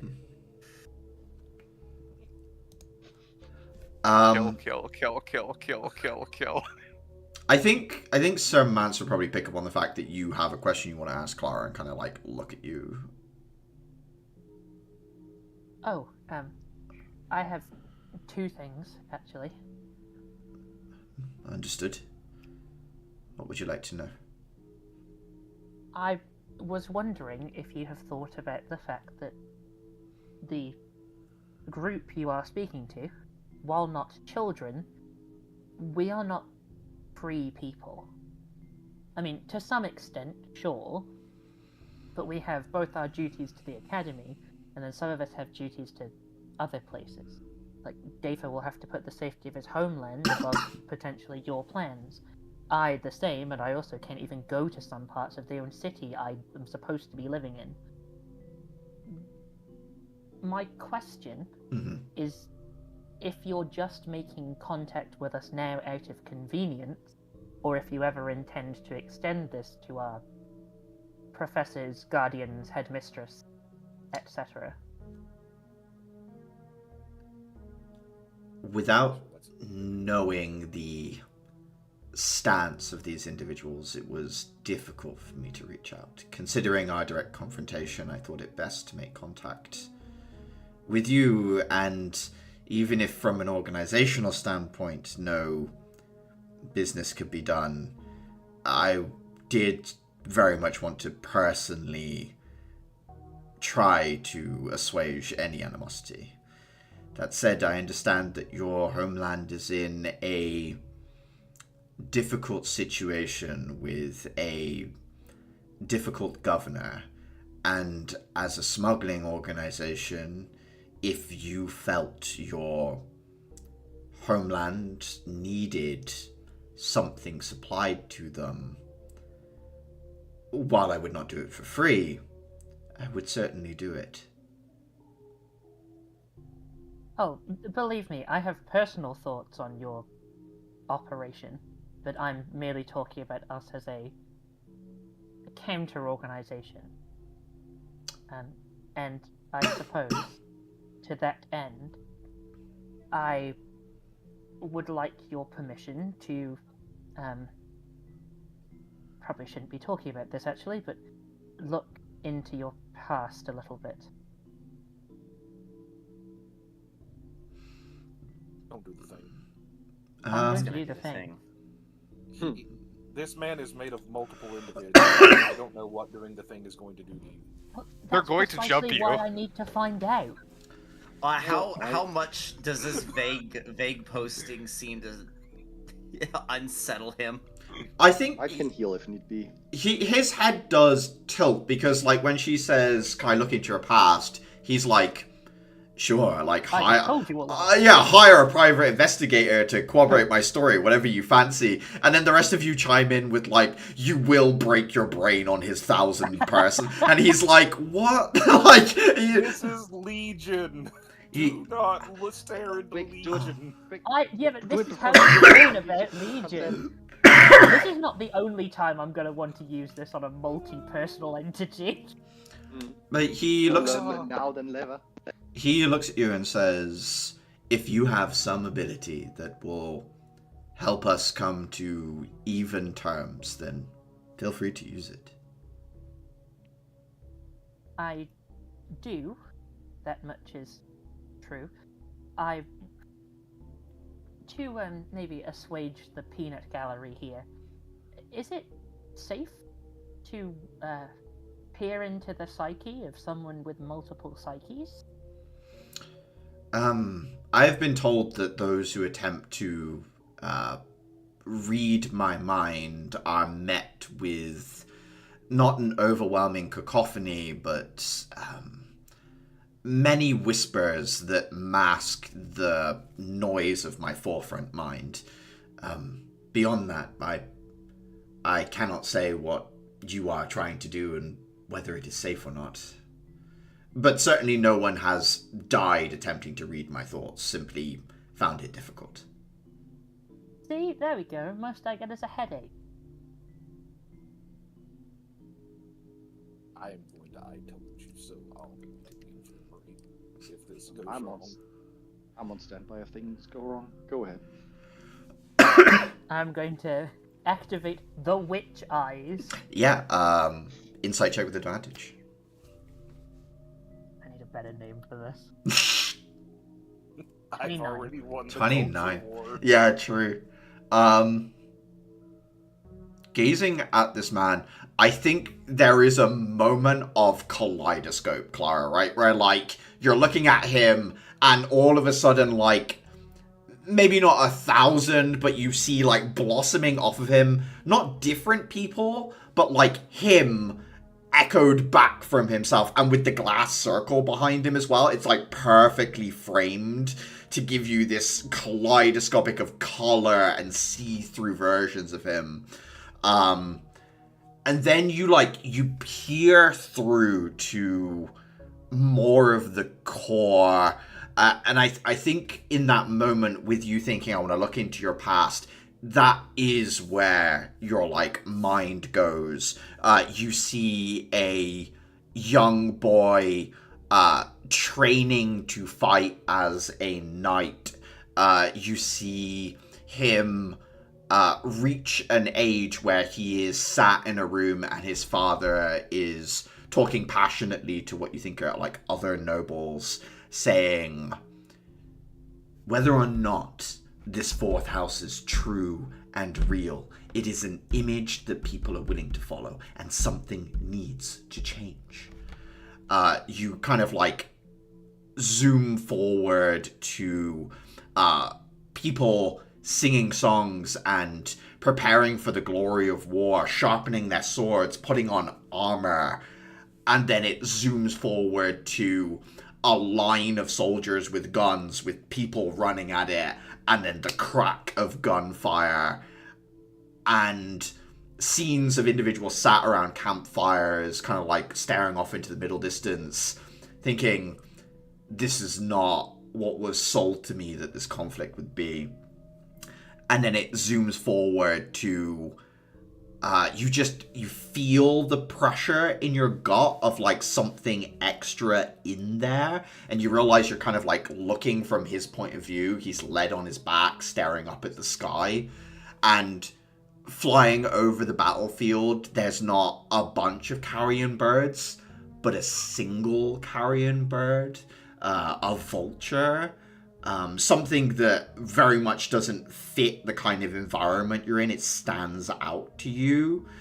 And then all of a sudden you find yourself sat, like, looking over the battlefield that you think that you were once in, and there's just a field of wafting purple dust as, like, 1,000 bodies decay and turn into this gloaming powder. There's the sunrise behind it as it catches the light, and you feel an odd sense of adriftness, of uncertainty, like a feeling of... It's not just like, oh, I'm 1,000 people in one, but you feel the uncertainty of Sir Mance himself, of being like, I thought I was going to grow up a knight. I thought I would go do battle. I thought I would free my people. I don't know what I'm doing anymore. And it's that adriftness that sticks with you, Clara, even as you're kind of like pulling through to present. There are flashes of different things. There's some pettiness. There's some deep-rooted care for the people that he was trying to free that still lingers. And then there's, like, resentment that, like, it's all these juxtapositions of things that, like, sit next to each other as partners, but almost feel like opposites at the same time. You're kind of, like, looking at the man as a pile of contradictions. As you come back to present, you see what you have before you is a very confused person. A very strong-willed person, but almost like a ship at sea with no direction, Clara.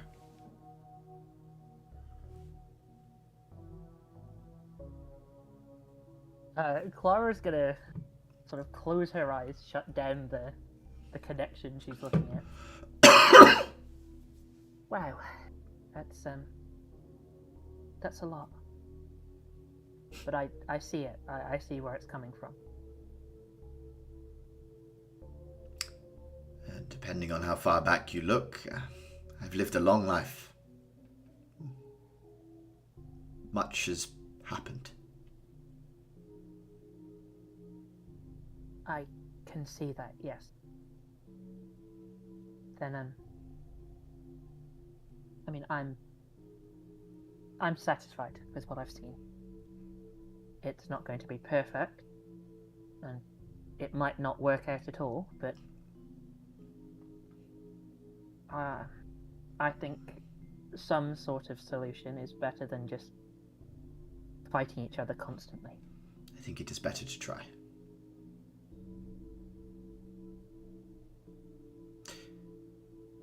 Caliban. Yes. I've left you to ponder your returned blade. I also left you with a question about your father. I wonder if you'd come to an answer or not. Whether you think it would be good for him to have the full right of his family restored to him.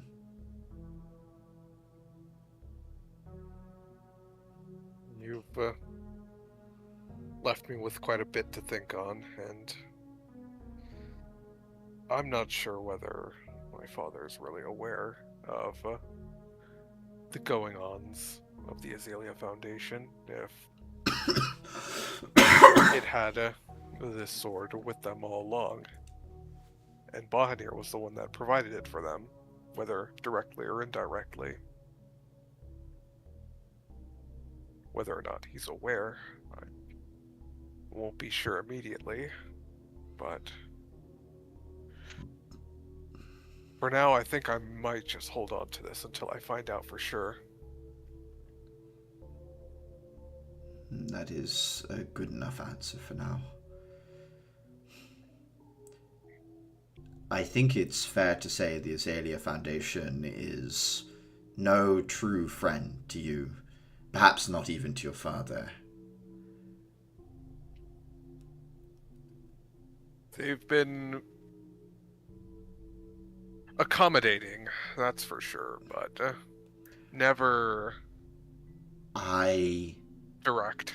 think that accommodation is duplicitous in nature. They have... I think that there is no group who has more gotten the best of your family than that company. I wouldn't be surprised. What was I gonna say? Oh, out of character. Does he know about? Well, did Uther tell him about the whole crescent with the fucked up new eye situation? I have not broached that subject. I was trying to figure out a good way to lean on you to decide if we were going to leave that open. So I think Uther's told the party, but no, Sir Mance has no idea. No, I've told I think Caliban. I think my talking about the Azalea Foundation and the whole injection resurrection thing that was relevant to me and then was used for Crescent could be a lead-in for you.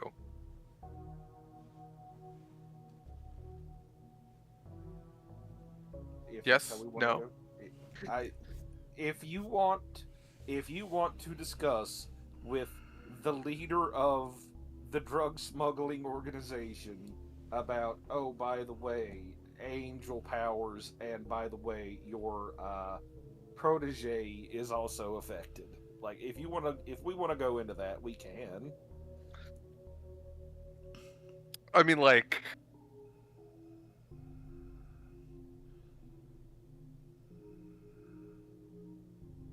if you want to broach the subject, like, that's your call. But like, I'm giving you the in. Okay. I'm just saying there. The Azalea Foundation is your MacGuffin. Okay, but they're the ones that gave credit to you the fucked up eye. I'm imagining Uther and Caliban looking at each other and like jerking their head towards Sir Mance and like looking at him and looking at each other and just like doing that back and forth while he like one-eyed like goes between the two of you. Like, what is going on? Okay. Then Uther is going to verbalize. Are you sure? I'm sure. Okay. On the subject of the Azalea Foundation, there is a complication that I have not been forthcoming with. Speak. In the incident in which Crescent attempted to recover the girl, a inquisitor of the city was, shall we say, overzealous in his interrogation techniques. Murder. We can say murder. We can say murder. I was trying to use neutral words. Hey, it didn't happen in front of you. I'm gonna call it what it is. They blew up. I tried to get her to run off. She was in do or die mode. She was fine after I cut her leg off. You worry. In self-defense? Considering Crescent... Trying to stab me. Considering Crescent is alive, did someone have... The Azalea Foundation has a doctor assigned to the school for Caliban because Caliban is a special case. The medicine on hand that the doctor had that was able to revive Crescent with seemingly complications at the time. The last time I spoke with Crescent, she revealed some changes she has been experiencing due to the medication that I felt was relevant to bring up to Caliban. And Caliban, this is your part of the story, because I don't know how to explain what in the fuck they've done to you. But Yes, the Azalea Foundation now technically would have an interest in Crescent's condition, and we are trying to keep that close to our vests. Look, when I initially sent my people to raid the Azalea Foundation, I did so because I realized I was going to get nothing out of the relationship. I hit them in a location that I knew they had things because I was delivering goods there. And I knew that they were moving these locations around the city, so no location is used for too long. That is where I recovered the blade. However, my intent was to try and find any information on the research that they are doing. Caliban, it is evident to me, as I said before, that your family, and by that extension you, are not truly friends to that company, but they are interested in maintaining the facade that they are still useful to your family. I would... There's a word for this in common. It's like parasite. I would like to use their trickery against them. I would like to consider themselves a necessary evil. I would like to use you to get to the Azalea Foundation. Because Well, at least you're being forthright by saying use. I'll give you that. Oh, it's your turn to act as bait. But obviously you have something to gain from this as well. So as much as I am using you, you have something. It is not one-sided. My intent is to get any information on their research, which might have information on what they've done to Crescent, and by extension, whatever was mentioned to do with you, whatever they needed this sword for. There are too many questions for me to sleep well at night around this company.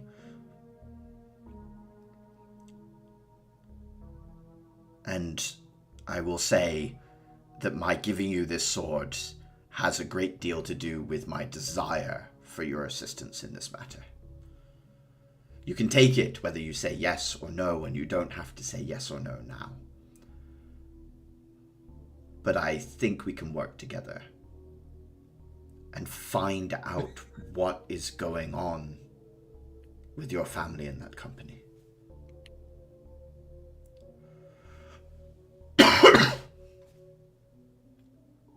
I'll make sure to keep an eye out. Just don't sleepwalk your way into more problems.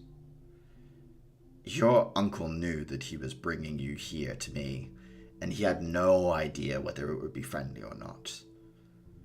You've trusted the people and institutions around you for a long time, Caliban, and I don't think it's done you any good.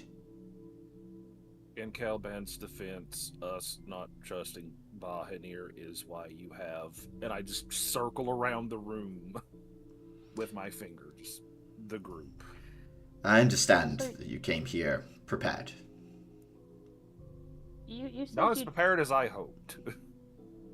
You said you didn't know. Well, Bahanir wouldn't know if it would be safe. Did he know you were associated with the Glomide specifically? He did. Oh. I fear we may have to murder your uncle. You've got to beat this man with hammers. He puts his hands up and says, I have no qualms with that. The man has been useful to me, but the fact that when I asked, do you know who I am, I was met with a blank stare from Caliban is the most surprised I have been today. I'm just Andrew, sad can I I missed check it my on the scroll actual real quick? auction. My appreciation for your uncle has reached new levels of low Caliban that I didn't know existed. I'm sorry about the missed auction, although I will admit it is a front. The charity it goes to veterans, and all of those veterans are my employ. They paid the money back to me in order for me to purchase more trains. Yeah, I kind of figured that's what it was. Well, not trains specifically, but I figured you were doing something with the money. I have less trains than your academy, and I am a smuggling organization. It will not do. This man has the train tips. You know what? I can't. Oh my god.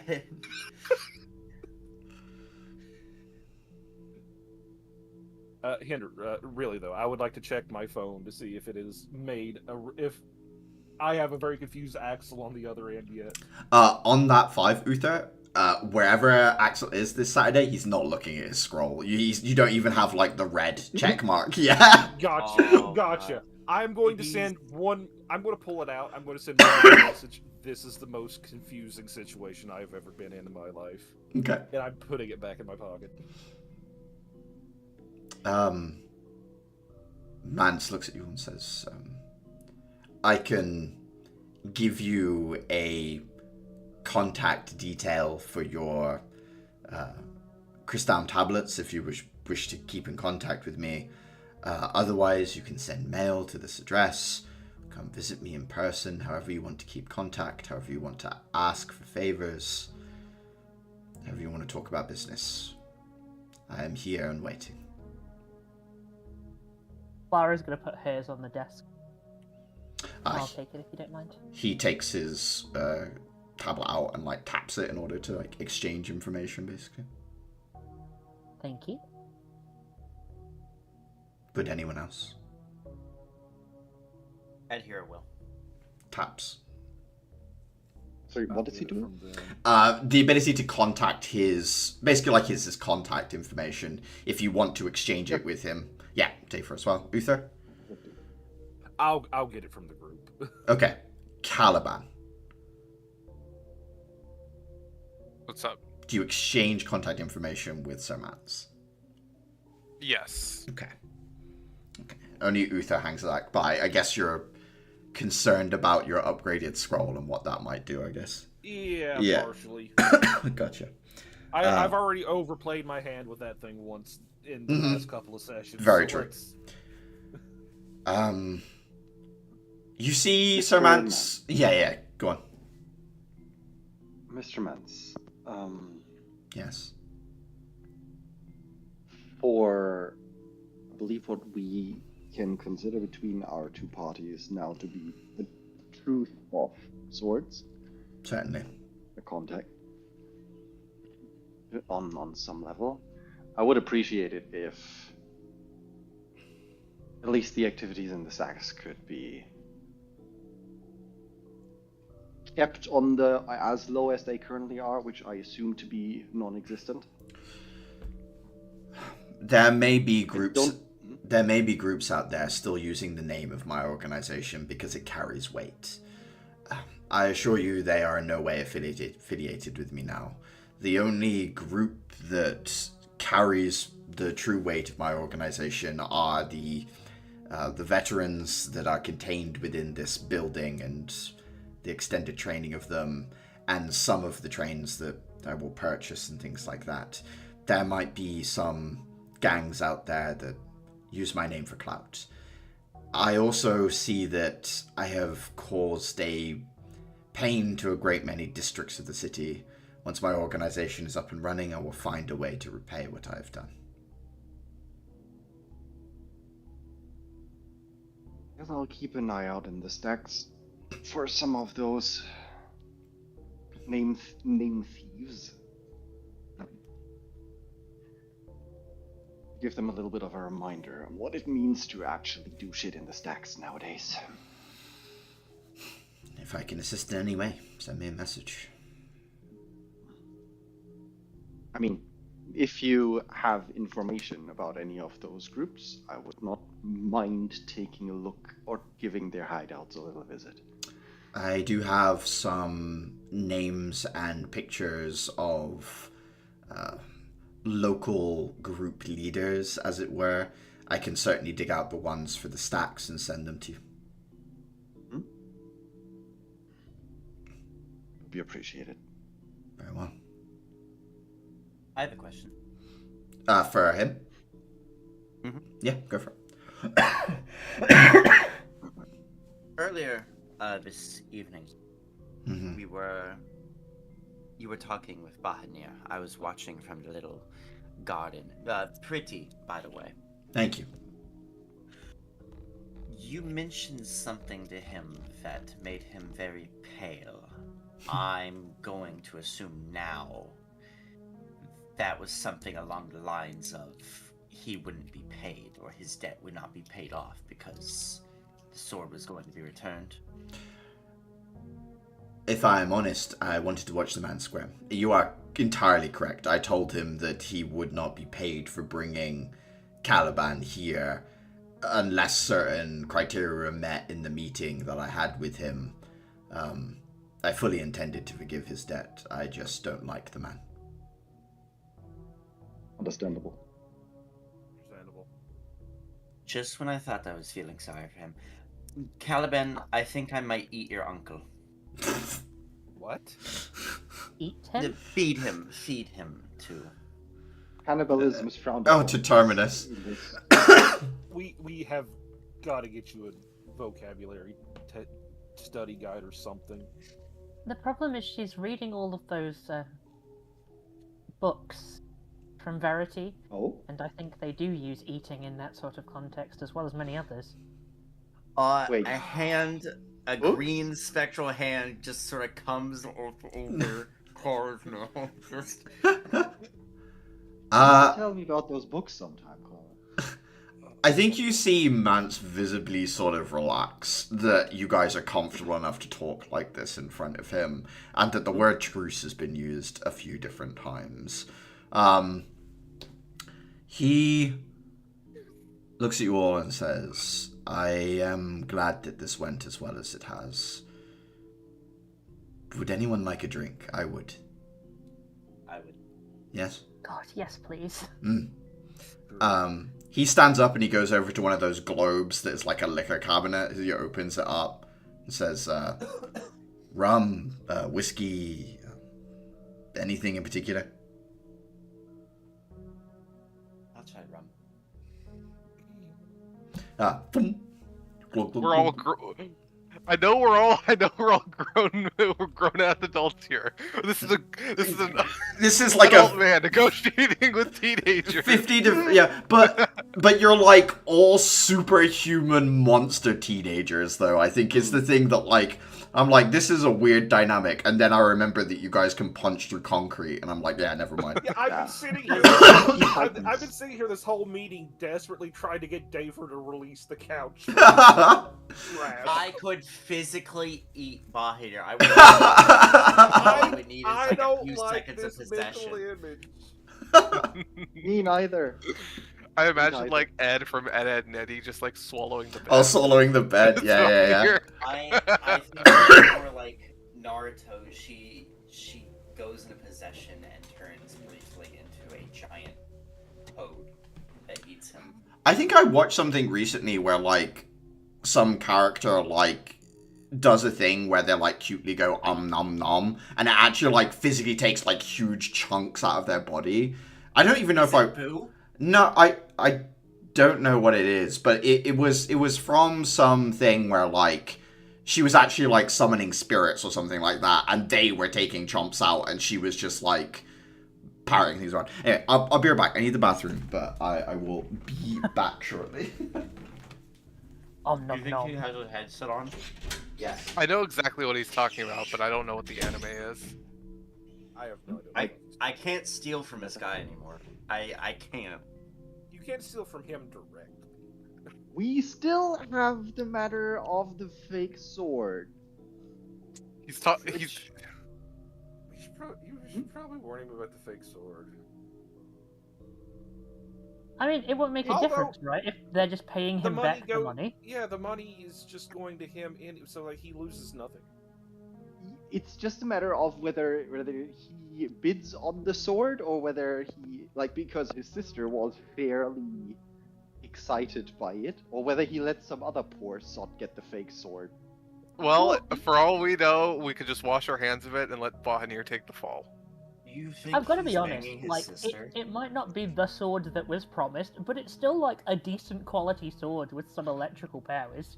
Look, that The fake sword vibes was. off these siblings are Electrical weird. powers are mostly spent at this point. Yeah, but they can, Not refuel recharged. it. Yeah. I want to get that mask. It's a cultural treasure. Yeah, I mean, that sword isn't the mythical artifact that Mistle wears, but it is actually, like, a serviceable magic weapon. Like, I'd give that to a level, like, 2 character at some point. Like, I'd still point out that this could put a strain on our relationship if we don't at least warn him that he shouldn't hit on it and let some other poor sod take the fall and he just gets the money. he puts some glasses in front of you guys, whatever you ask for, or if you don't ask for anything, he pours a nice whiskey out and puts it in front of you.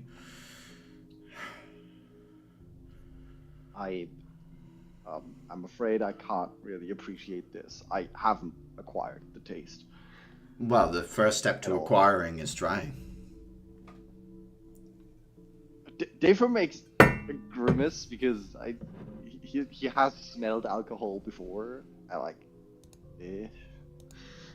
It will burn. He's a teenager.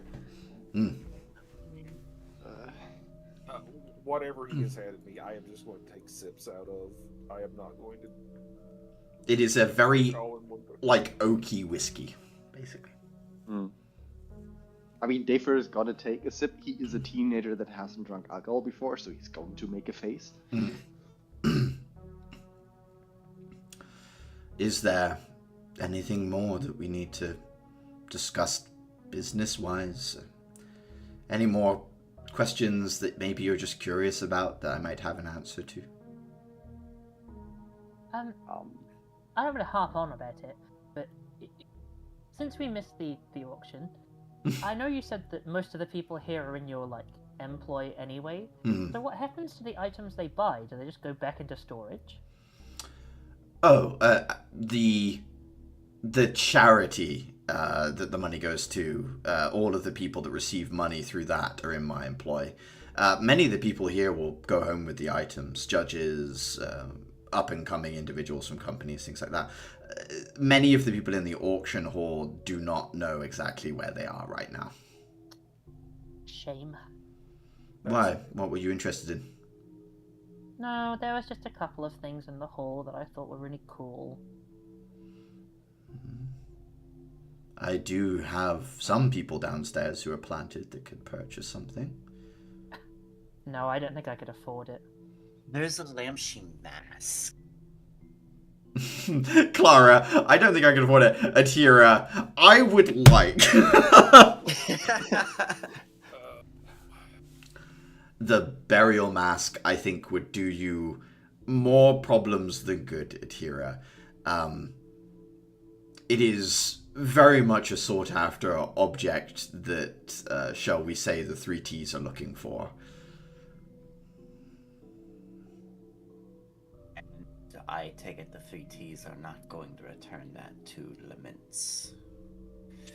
No. Shame. I'll just take it some other time. Alban. My point is it would put a target on your head, Atira, one that you probably don't want. I already have targets on my head. Are you sure you need more? Accumulate more every day. I would just a side note, Hira. You are in a G. If you get attacked, we get attacked. So,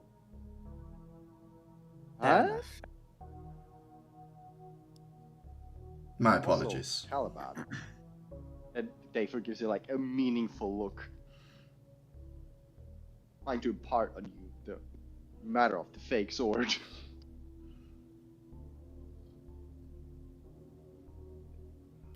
Not sure. I smile back at him.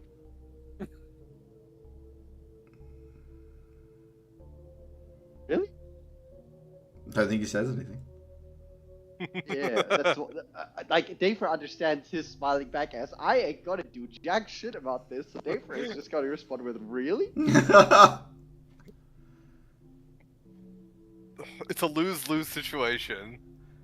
Like, just like a mildly exasperated look in the direction of Clara.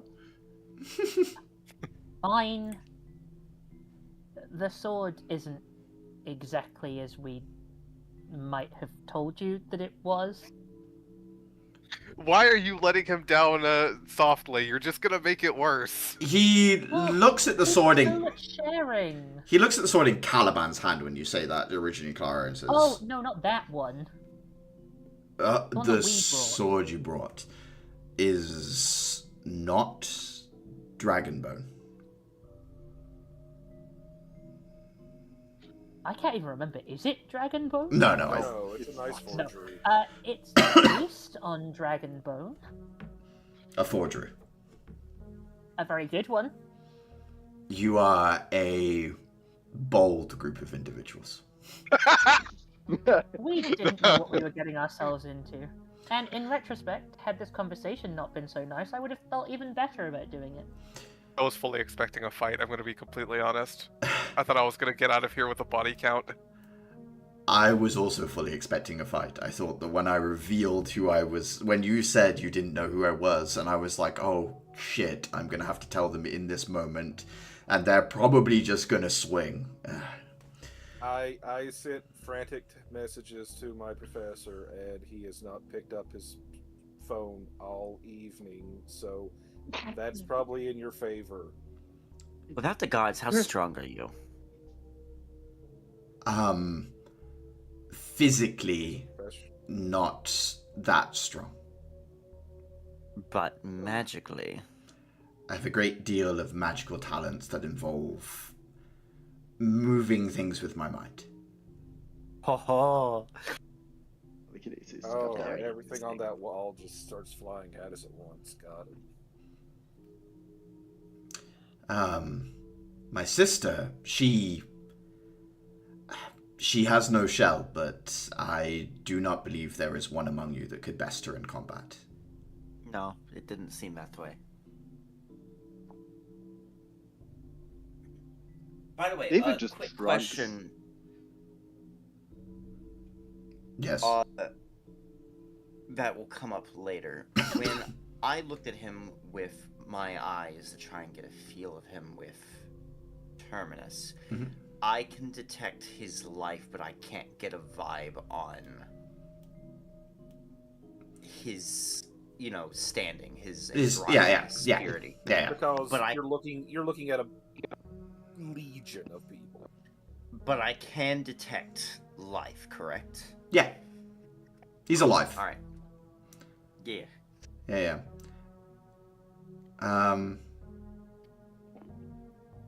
He says, my sister's abilities are based on her belief.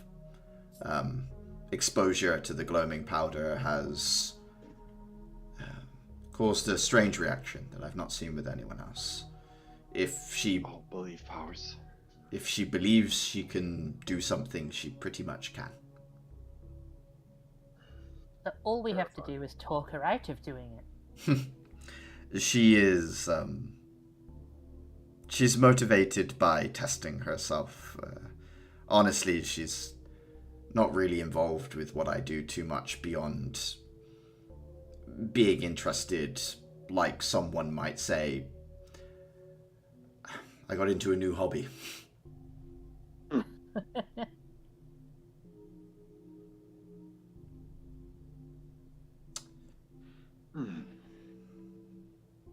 Okay. I believe we have finished this conversation then, amicably.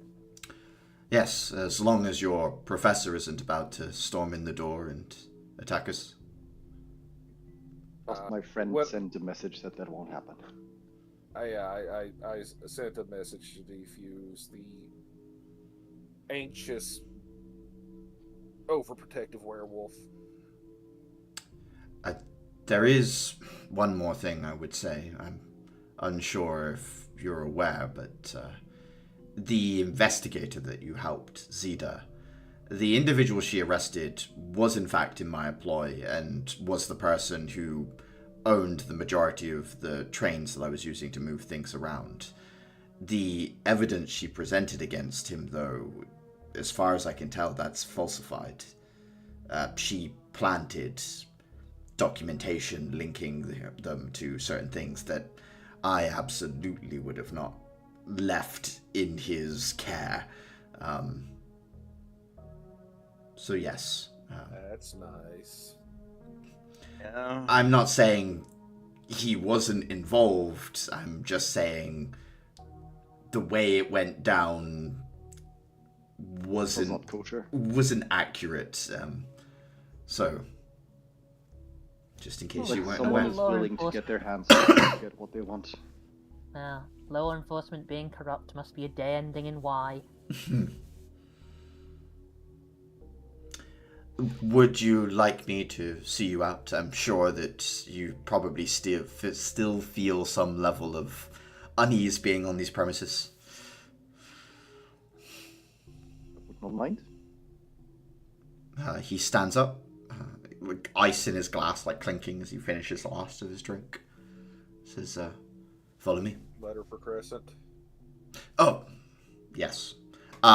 He raises his hand and a letter comes in from like his desk, where you see the ink quill and stuff like set itself down, and he hands it to you. That'll work. Tucks it inside coat pocket.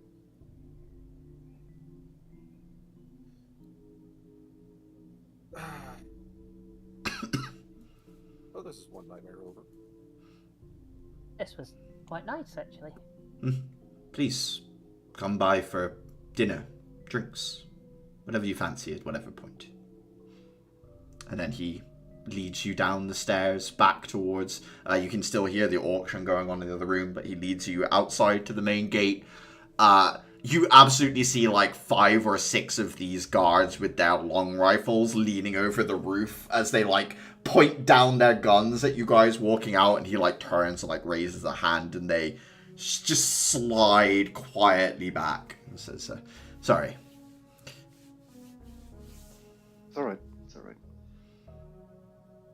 Do you need a car to take you back, or okay to take the train? And it's fine, I think. Very well. Right. He moves towards the gate and like motions like he's opening it, but the gate very much like he doesn't put any effort into it. You can see the gate like basically opens by itself, but he moves his arm as if he's pushing it.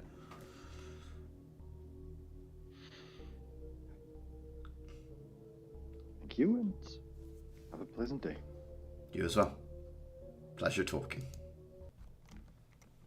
And you guys exit the building.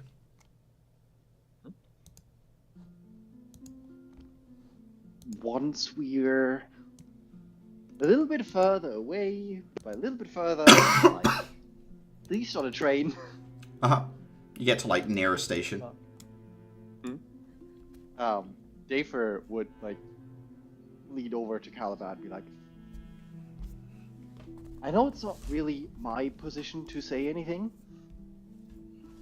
but I have to say that I would heavily prefer to not play into anything that strengthens your father's position.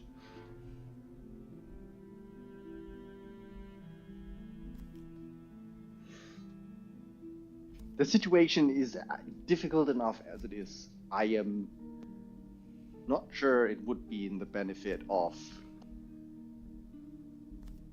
pretty much anyone in the city except for your father to have him have more sway over the over the overall situation. Let's just keep the sword situation close for now.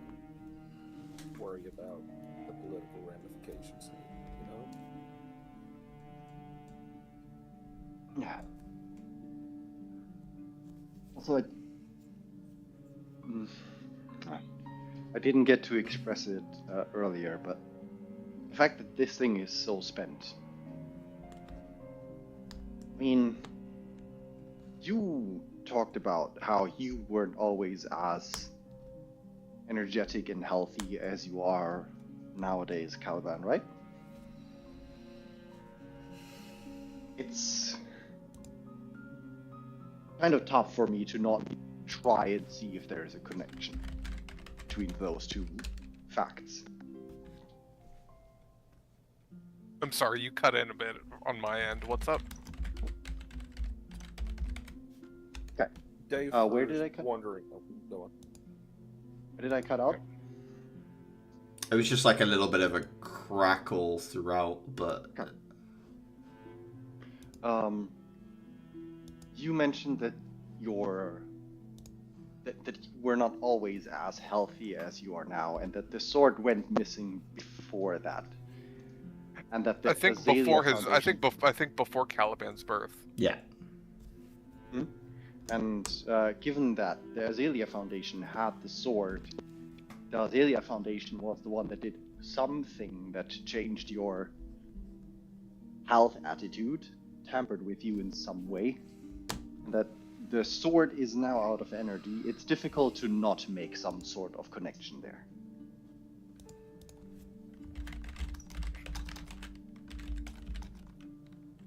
Can I look at the sword? You want to look at the sword? Yeah, can I look at the sword? Yeah, go ahead. You sort of like it just flips it around until it's like handle first to him. Hinder, may I arcana the sword? Can I help you with that? I'll allow it. Is Caliban allowing the two of them to look at the sword? Yes. Okay. Then Offered it. either Dafer or Uther can give me an arcana with advantage. I think I already did my look. Oh, it was only then a glance, so Uther with advantage, please. yeah. Like mine was way earlier when I had the hypotheses. 20. 20. Looking at the blade, there are small marks on the very tip of the blade and the very tip of the handle that look like there was either like a clamp or a diode attached to it. Uther, you can quite clearly see that like energy was directly siphoned out of this thing, but it almost looks like as much as it was siphoned out, it was like part of some sort of circuit. Beyond that, on a 20 Arcana, you can see that the handle has a small amount of what appears to be acid damage. It looks like some sort of chemical was applied to the handle specifically. And this is a magical artifact for the handle to actually something to affect it. Exactly. Now it could be the weapon was drained and then something happened, and like maybe in its weakened state it was more vulnerable to whatever this. But a chemical was applied to the handle. But on a 20 Arcana, it's like far from your field of expertise. Yeah. But I have one question. Yeah. That I really want. Does the remaining energy in the sword and the energy Caliban puts off? I mean, is it similar or is it the same? They're both divine, but that's also true for the candle dagger that Caliban has, right? Like, right. I was just curious if I could tell a difference in like the divine origins of the. On a 20, I don't think so. That's like you'd need like Gotcha. a 30 for some, like to be able to work out like that's a 30 and or a religion, Mhm. probably. Or equipment, I would argue, that could Or help your. But equipment would be modifying the DC. Yeah. That's pretty much it. Yeah, pretty much the situation. I'm just going to like grab like something was attached to the tip of the hilt. Something has caused acid damage to the handle. There is one more thing that I think you guys would notice, but only because, like, you guys are talking about it, Dafer, Uther, and Caliban. Uther attuned to, Caliban, when you touch the blade, you feel there is something to attune to. And that seems to be true of Dafer. Like, only Caliban feels that there is something to reach out to and bind himself to with this weapon. We'll do No, so. so it feels drain to us. If I can attune to it, I will. Yeah, it'll take a while. I mean, technically, maybe by the time you get back to the academy, the attunement would have completed if you, like, meditate with your hand over it as you move from train to train. Obviously, you're an EK, so no one's going to bat an eye at you carrying a sword, but yeah. I don't know if you'd rather wait till you were back, or if Caliban's that, like, eager. I'll wait till I'm back. Okay. I guess that makes sense with Dafer and Uther looking at it as you travel anyway. You guys arrive back to the academy.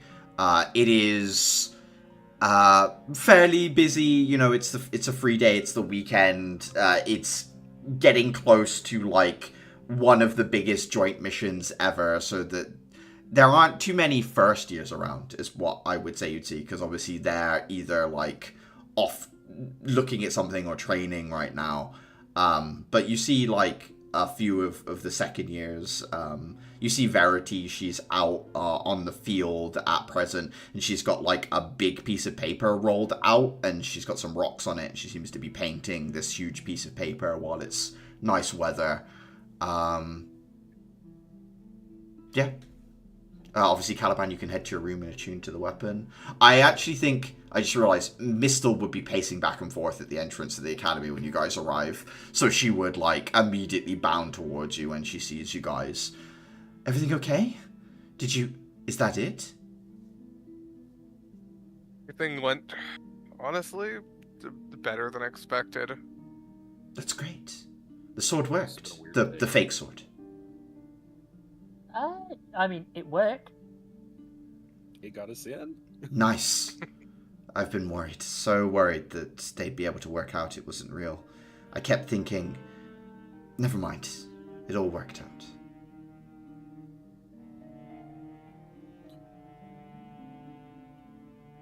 So, what now, Caliban? Like, I don't know, do you walk out into the middle of the city, hold it aloft, and declare you've restored your family's honor? How does this work? In light of... That's not a good idea. He's gonna hold it up like He-Man. What a great skull! In light of some... In light of the whole fiasco that we've had to go through to get it, I think I would like to hold on to it a little while longer. Right. Would you like to see the blade we acquired? Oh. Yes. Yes, I would. Yep, I'm going to assume it came with a sheath. Yeah, there would have been one in the case. Yeah. Yep. Just like unbuckle it and then just like hold it out and then like slowly unsheath it. I expected a rapier. Short sword is a surprise. She touches it and says, I don't mean to sound besmirching, but I must say I expected something more impressive, Caliban. It's a bit shit, isn't it? Well, I wouldn't... That's... When we found it, it's currently in a diminished state. We don't know the current condition that what it went through to get to the state that it's in. Right. Somehow managed to acid condition that, so that's fascinating.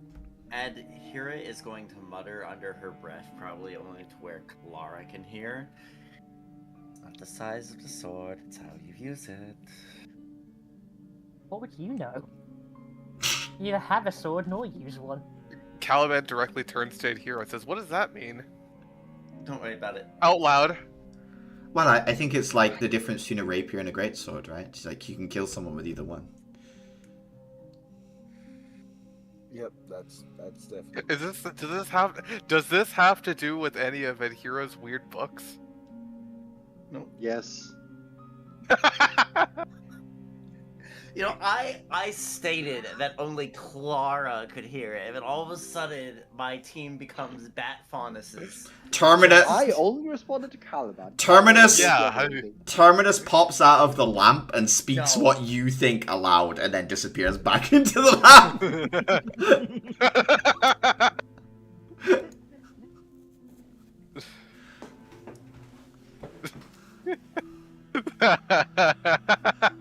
Good save, Terminus. Thank you for holding the narration. A pair of thumb. It's just a thumbs up from inside the lamp. How to cook frogs. Slowly. Oh, I gotta select something fresh. So I guess you guys are free for the rest of the day? I suppose so. Wanna Seems like it. hang out in the dorm rooms or something?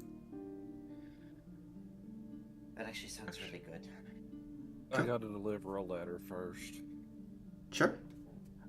I'd like to look at my scroll. Does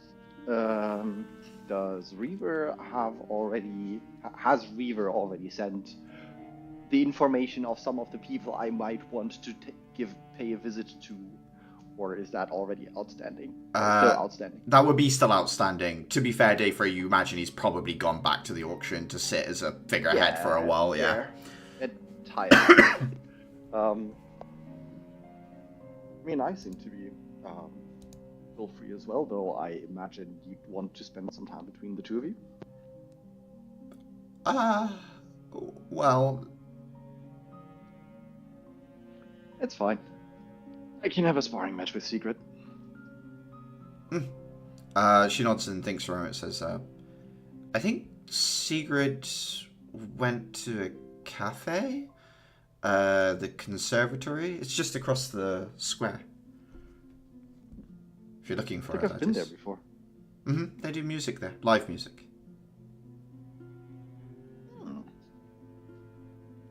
Kind of live music. Oh gosh, I don't know. When I went there, it was violin. Okay. So no surprise. No surprise Vesper visit. I don't think it's that sort of establishment. At least not before dark. I mean, Vesper has surprised me before. I think her music is more of dance music, not sippity music. I mean, just because that's the music she makes doesn't mean that's necessarily music she wouldn't apply to a cafe. I'm sure she'll Probably open a make it cafe yeah. like that one day. Right. In that case, I'll see if I can have some coffee. Enjoy your time, Don't you break two. any bones. I don't Mistle, intend to yet. as you're like, hey, I can have coffee, Mistle like reaches into her pocket and pulls out a small crystal card and says, actually, could you get me a coffee to go? That would be great. Sure, I'll bring one back. Thank you.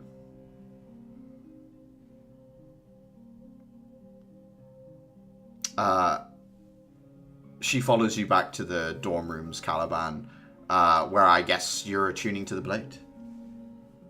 Yep.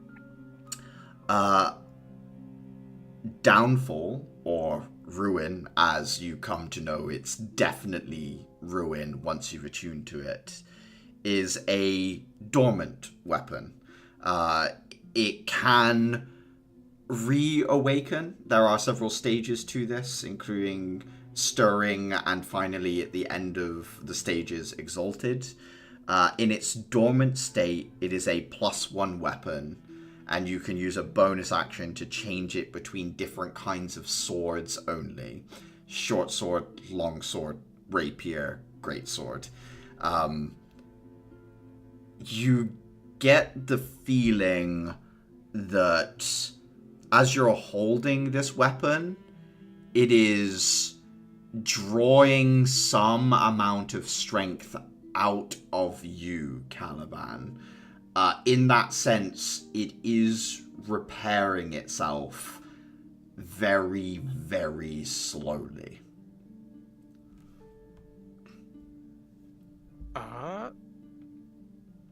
I think, sensing this, I want to test it. I want to test something. Mm-hmm. I could probably go into my divine form for about a minute and see, like, if feeding that divine energy into the blade might make it go faster or affect it in some manner. Caliban, give me either insight or arcana.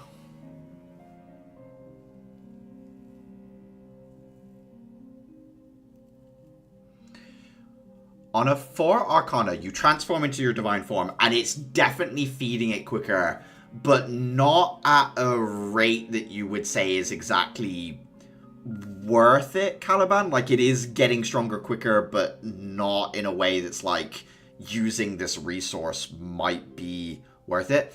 I think on a 4 arcana, you realize you may be able to dump that full minute into the blade in an instant. But in this moment, you didn't try that, and the next time you may be able to try that. Does that make sense to you, Caliban? Like, you realize there's some way of doing something here, but it hasn't quite worked at present. Mm-hmm. But yeah, that's what your experimentation works out. Alright. I guess Mistle watches you grow wings and, like, says, doesn't matter how many times I see that, it's always surprising. Oh, it surprised me too the first time. The sword, how is it?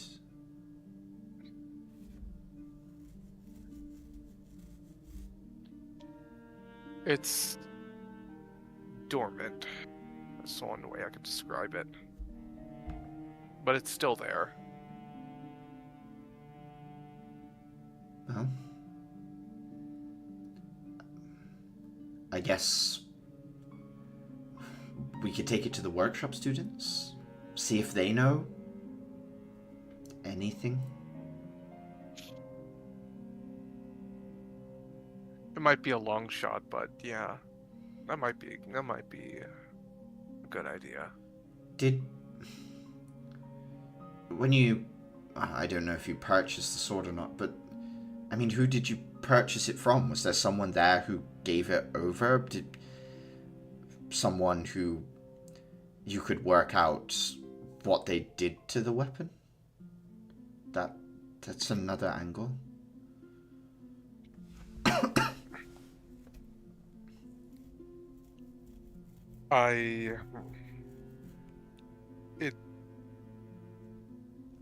How do I put this?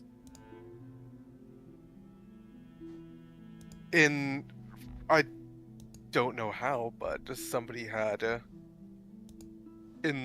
figured out that we were attending, and upon our attendance had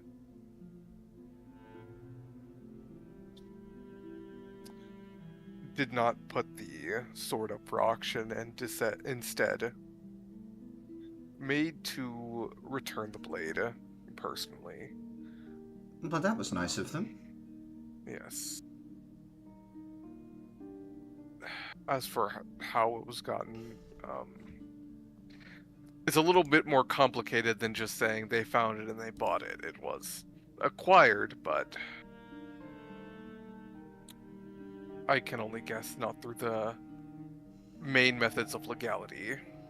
Then I guess that means you don't know where they acquired it from. Damn.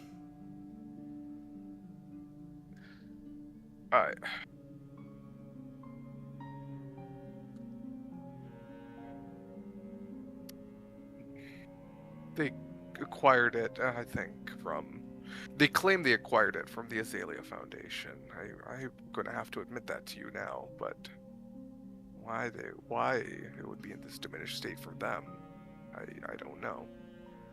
They're the group that handle all your medical everything, right? Yeah, and Bahanir sold it before I was born, so how did it end up with them? Unless they're the ones who bought it.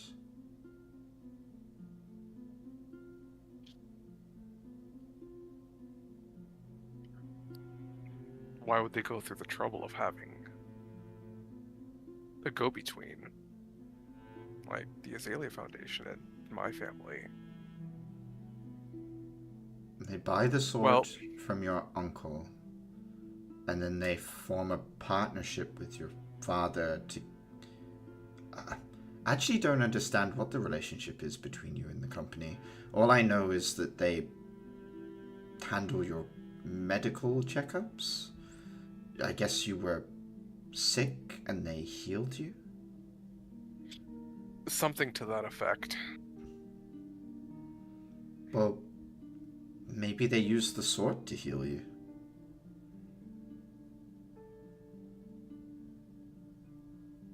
He looks down at the sword. That's... I can only guess, but I feel like that's the strongest evidence. I mean, I don't know. I just... There's so much I don't really understand about... Well, there's so much you don't understand about who you are, so how could I?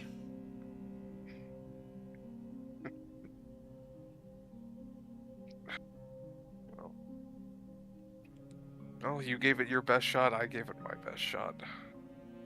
Oh, we are not done. We haven't even taken it to the workshop yet. Come on. Of course, of course.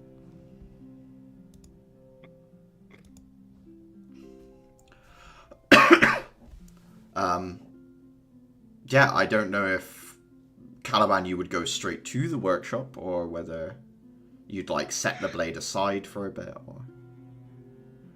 I'll just like keep it sheathed and just like walk with Mistle there. I guess Mistle comes back into the dorm area and says, Caliban's meditated with the sword. We're going to take it to the workshop. Sorry, I said I was going to hang out with you all, and I seem to have just wandered off with Caliban. You're allowed. It was a special occasion. I guess so. Happy Swordsgiving. Aww. I'm not getting everyone a sword. And she says that more to herself than anything, as she, like, briefly considers, like, oh, God, I have to buy everyone a sword. And then, like, just shaking her head, like, no, I don't. Like...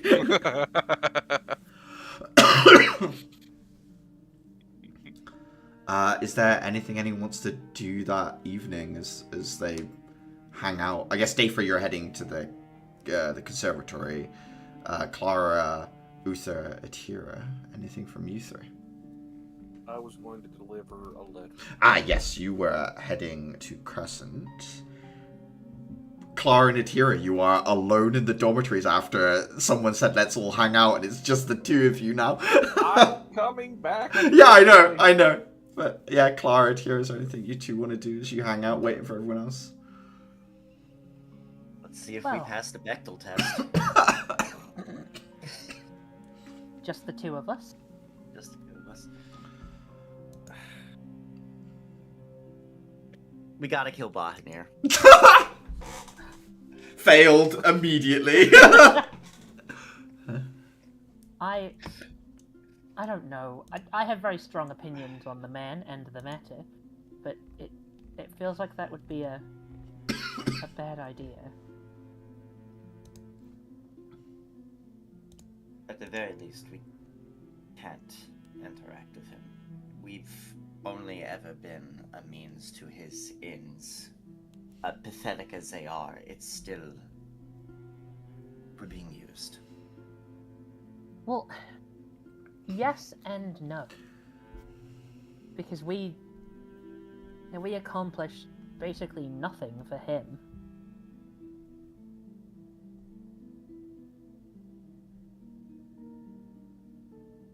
Either way, you can't trust him at face value.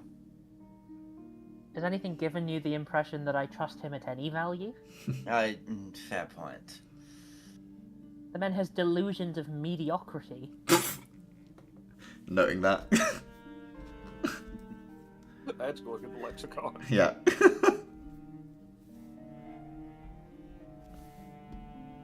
She had a real good one a few days after work that she shared. I remember it. Each you just like sat in your DMs coming up with ways to insult Bahanir. I approve.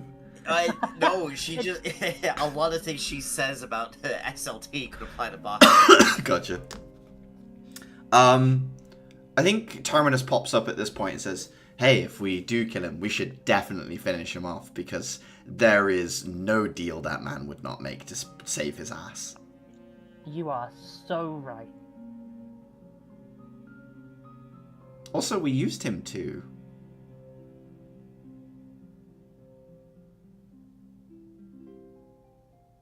Where did he go so wrong? Not being loved enough as a child, maybe? Terminus points at Clara and clicks his finger like, yeah, that's it. like, just like... I don't know, it's... You can ask yourselves lots of versions of that question. Like, Mr. I was a ward of the city, then I became a secret undercriminal. Like, I'm not going that way, am I? We have a hideout in the sewers. Yeah, but I'm only there for the slimes. Only there for the slimes. We went into that auction thinking we were going to steal, and we also prepared to make a loud getaway. Oh, I hate that you're right. Please don't be right. Just call it as I see it. I find the idea of you being correct depressing.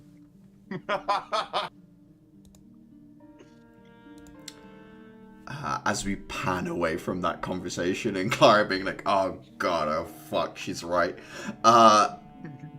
Uther, you come to the security guy on the door that's seen you a million times at this point. He just kind of stands aside to let you through to Crescent's room. I step inside.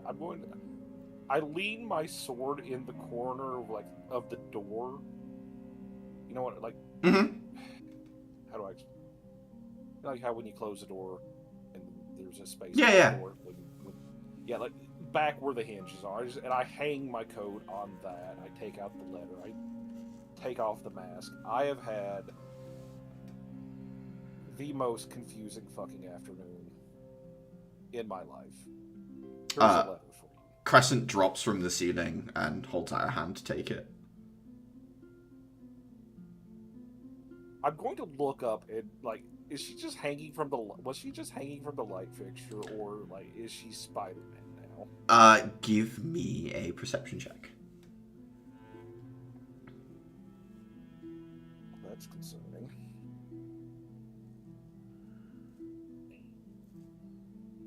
She's made a nest in the drop ceiling. 7. Looking around above your head, you don't see any reasonable way she could have done that. She's not tall enough to have, like, bridged any of the gaps above your head. And there's nothing that she could have hung from, like a grate vent or anything like that. She just seems to drop from the ceiling. And yeah, as you're looking up, she takes the piece of paper and says, "What's this? Something I have to sign? A waiver? Whatever they're called." No. You're not father since his regard. She furrows an eyebrow at you and then opens it up. You can watch her eye.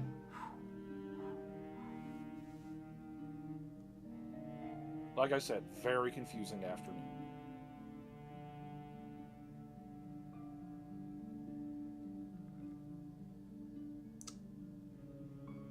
I thought they abandoned me. She kind of sits down at the end of the bed and keeps reading. But they don't want me back.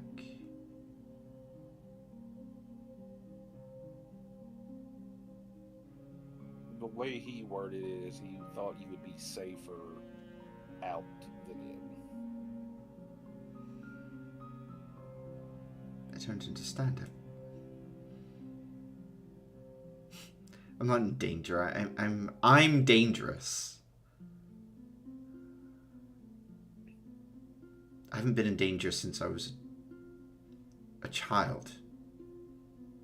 Because I made myself dangerous.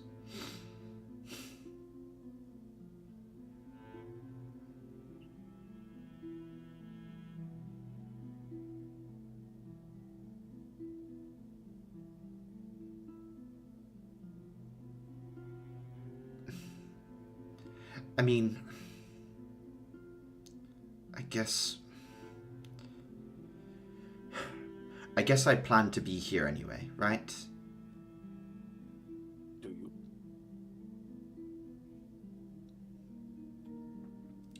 That's what all these conversations have been working towards. I'm not stupid.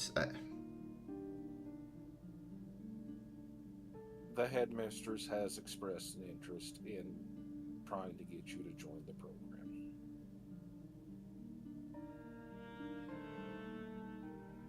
I'd probably be good at it. Probably. Is it something you think you would want? I don't know. You watch this girl who is much too young to be thinking and, like, trying to work this out, but at the same time has to, as she, like, lays back holding this letter that she, like, half scrumples, and then you watch her smooth that out again, like she's somewhere between not caring about it and then needing it, in a sense, where she's like, she wants to screw it up, but then she, like, smooths it back out and tries to get the wrinkles out of it again.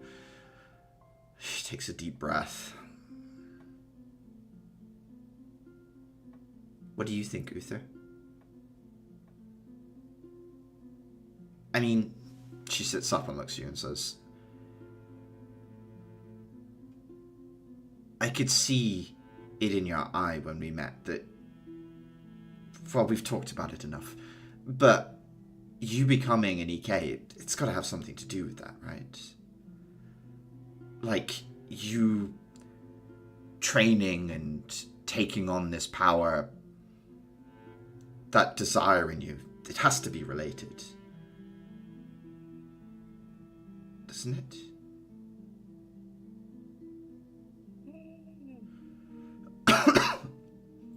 As I was before, I was probably about as good for fighting as the average person of the street. I needed a boost. I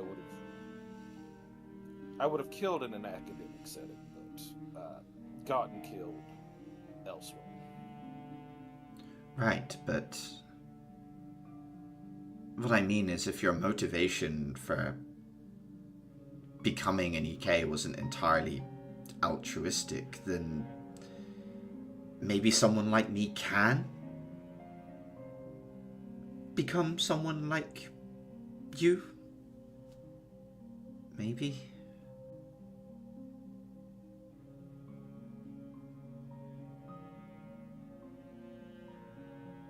Can't hurt to try, I guess.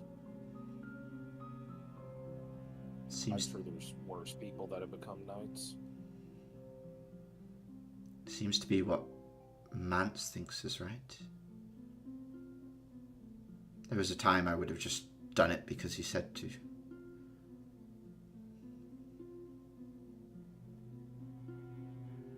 He seemed sorry about a lot.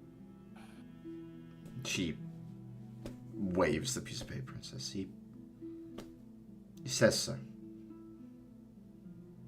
I've never known him to lie to me. I'll be honest. First time I've met him. Very confusing individual. She shrugs.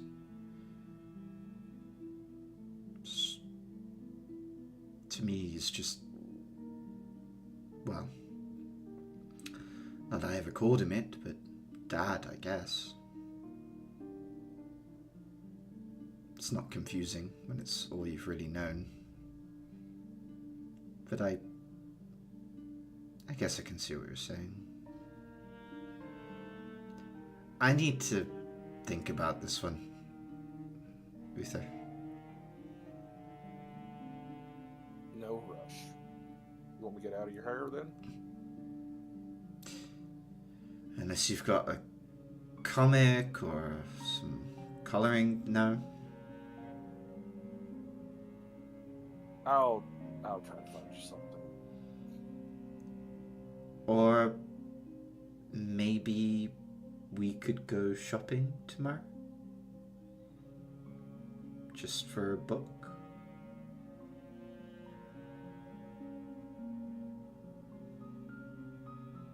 Yeah, I'll find time. I'll find time. Thank you. Small steps. We gotta get you used to people again. Smirks. I think it's probably more about them getting used to me. Little A, little B. And she just nods and then picks up the piece of paper and holds it above her as she's led there and, like, reads it again. I'll grab my stuff and back out of the room quietly. Okay. And yeah, I'll head back to the dorm. Head back to... Dafer, heading into the conservatory, the music you walk into is, like, plucked Spanish classical guitar. It's, like, very staccato sort of music. Sigrid is at one of these, like, small, dainty tables with a carousel of, like, sandwiches with the crust cut off, like cucumber and butter and, like, things like that, and a cup of tea in front of her. And you watch her, like, pick up one of these tiny sandwiches and, like, look at it, like, with some mixture of suspicion and delight as she takes it and eats it. I think she'd notice you as you're, like, moving across the space, and flags you down and sort of says, please sit. Thanks. What is the music currently playing? It is like Spanish classical guitar, plucked. Hmm? Never heard anything like this before. Oh, you asked her. She just says, I do not know. It is okay. I like the simple nature of it. Something you could just play in a room without, like, the larger setups or the like. She says, I cannot tell if it repeats or not. It keeps me guessing. I think that's the interesting part of it. She gestures towards the sandwiches on the carousel.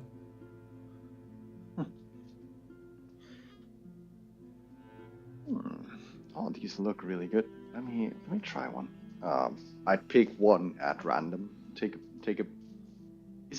Are they actually large enough to take at least one bite out of them? I know Sigrid just munched one down. I think for you, Dayfra, you would consider it to be 3 small bites. But you could absolutely just munch one down. Okay, like I take like a small bite out of one just to, like, first get a taste and be, like, polite about it. Dayfra, it's like a watercress and butter sandwich. You think it's been lightly seasoned with maybe, like, a little bit of sea salt. It's one of those things where it's, like, such simple but clean flavors and high quality ingredients that, like, you're like, no way this should work, and actually it's quite nice. Then it's explicitly made so that the ingredients can carry it. Yes. Oh, this is pretty good. She looks at you and says, because you're dressed slightly differently, right, Dave, for the bodyguard work. Yeah, she'd look at you and is like, what is with, you look good. Thank you. I only have one version of this outfit. Shrugs. Good is good. Had to help a friend out. Atira? Yes. No, surprisingly not. But you would, it is fair to think so. Hmm. To be honest, if any one of us gets in trouble, I think it's always going to be like 90% chances her. She seems to like it. She does. That's exactly why. Chances are it's pretty much always her. No, I don't hope. I hear she didn't actually. I actually do not have to care if she heard that or not. I'm the party cook. I'm pretty much untouchable. Can't eat, can't live. Yeah. It's fine. So We do need. you come to coffee or? Yeah. Well, Mistel was, as we came back, Mistel was pretty much hounding our every step, or rather Caliban's every step, so I excused myself to give them some space. Ah, that is why she was tracing circle into ground. Yeah, she was worried. Oh, why worry about you all? You get into trouble, you get out of trouble. You get used to it. Yeah. Surprisingly well, regardless. You always come back okay. That's all I need to know.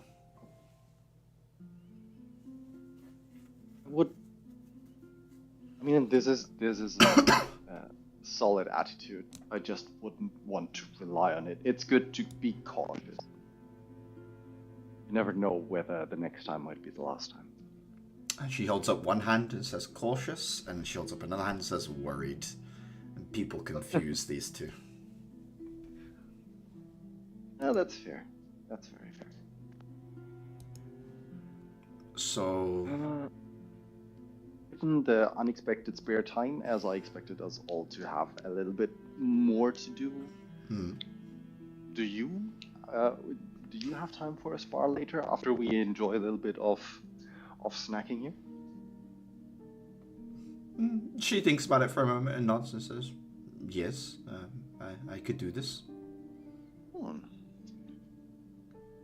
In that case, I would like to invite you to a spar relay. One stipulation.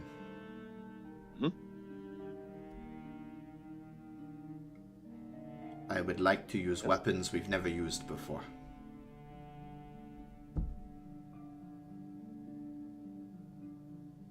Okay.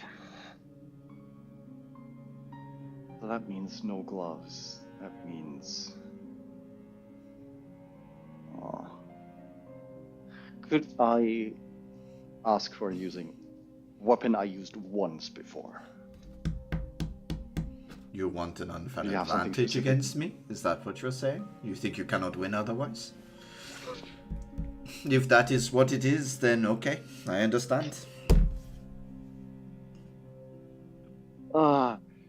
It's more a matter of I am fairly equipment reliant, and the one thing that manages to channel some of what I can do is a weapon I had to create once. She grabs your hand at the table, looks you in the eyes and says, you think you sound worried. You think you sound cautious. To me, you sound worried.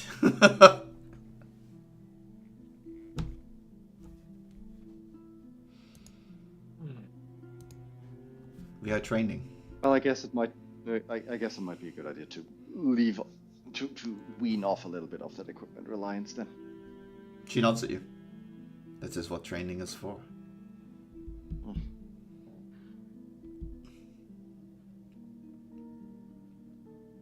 She grabs like another whole sandwich and just eats that. Yeah.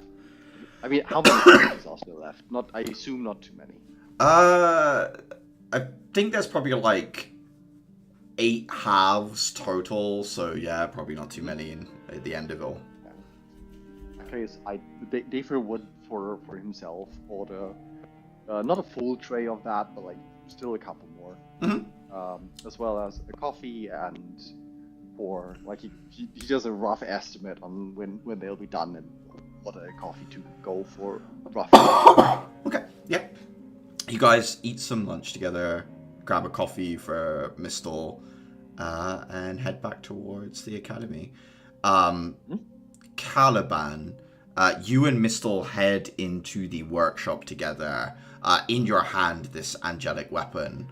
Are you looking for like one of the first year students, like Dylan or Izzy, that's worked with your class before? Or are you looking for someone that might be like a third year student or something, just because of the nature of the weapon? Like, I don't know what Caliban will be looking for as he takes a look around. To give the benefit of the doubt, we can probably start from first years and work our way up to third years. Okay. You would see Dylan next to Izzy, because their workstations are next to each other. Izzy at present has this, like, it looks like colored glass beads that she's pressing symbols into by, like, massively heating them up and then using a press to shape the glass.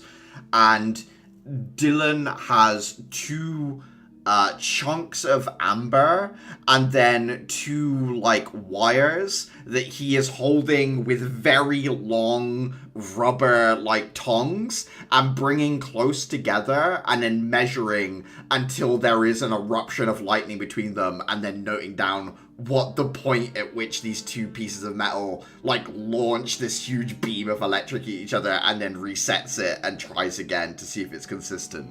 So that's what the 2 students are doing as you walk in. I don't know which of these 2 you would approach.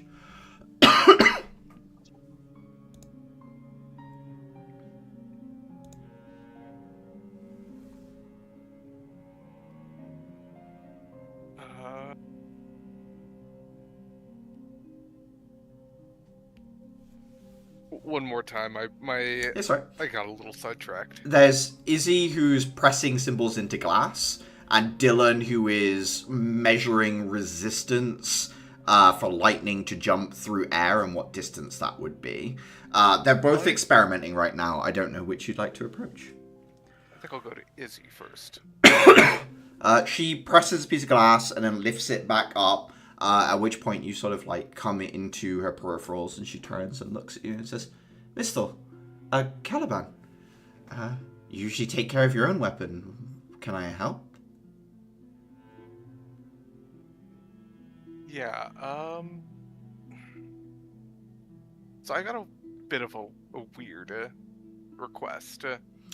Your one particular weapon. Class usually does. What's up?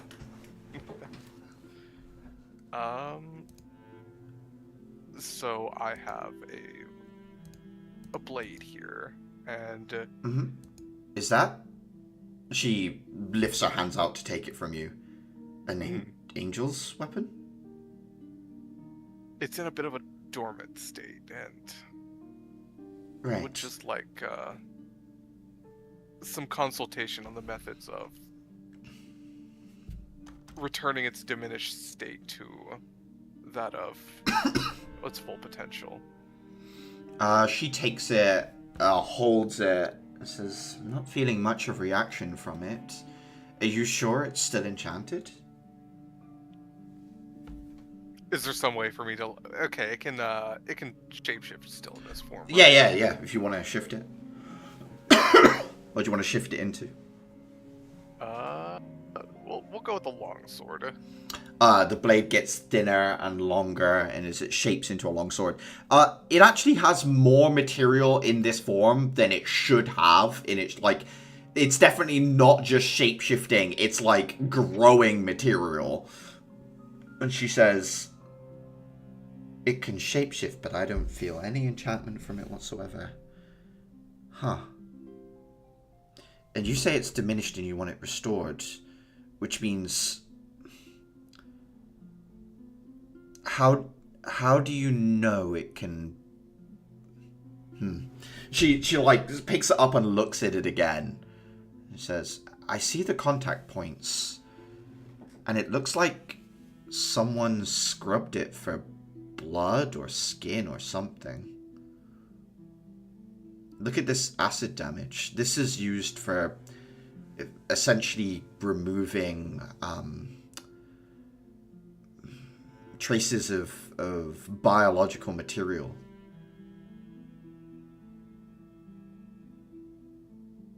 Stuff that gets caught in the metal. And it was in the handle. She nods and says, yeah.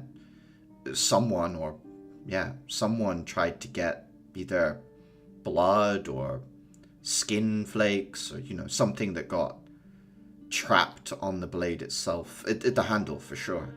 I'm not seeing any of the marks across the blade. I sort of like, I turn the blade over if it's returned back.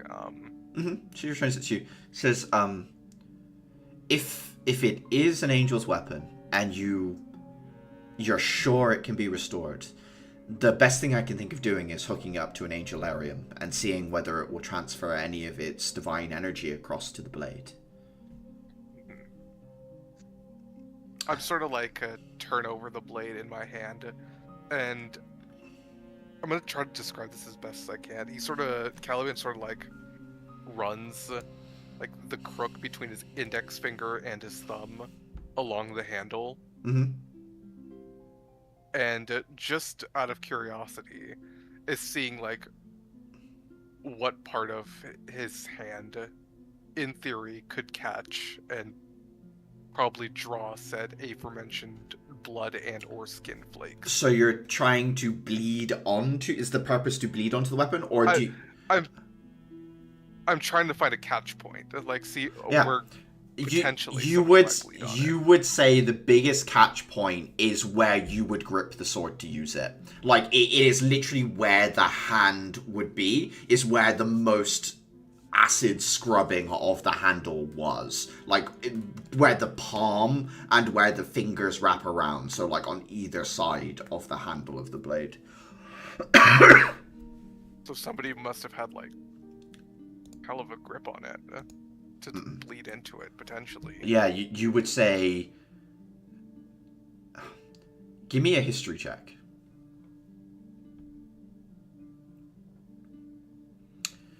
Given this is this is the weapon of the Archangel Zemes, there are only two things that could have bled on this blade. The Archangel, or a member of your family when they were caring for it. However, the pockmarked nature of this blade is New Caliban. It is hard to imagine someone bleeding on the handle being from your family. If it was on the blade and they might have nicked themselves or something like that, but a smooth handle, the only thing that makes sense to you is the mess. That would make sense.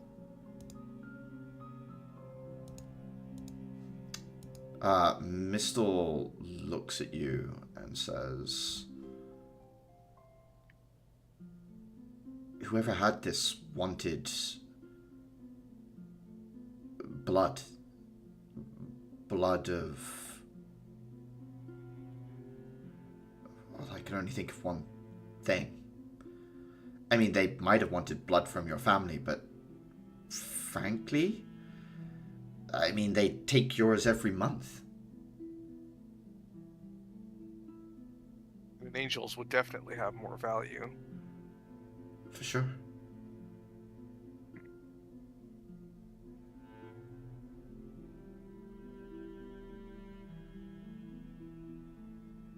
Thank you, Izzy. She looks there and says, sorry. Well, think about requesting an angelarium or something. I know I saw one, but I think it's in use, right? Izzy nods and says, yeah, some of the second years are using it, so it's hard for me to take that off them. I'd have to request a new one. Axel would be the person to talk to about that. They're not exactly easy to get hold of.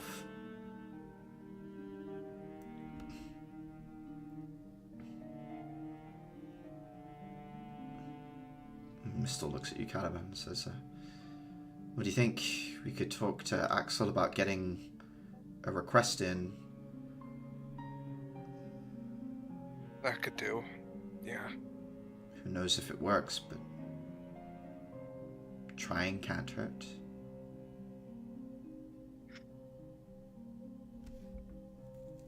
Yeah. You okay?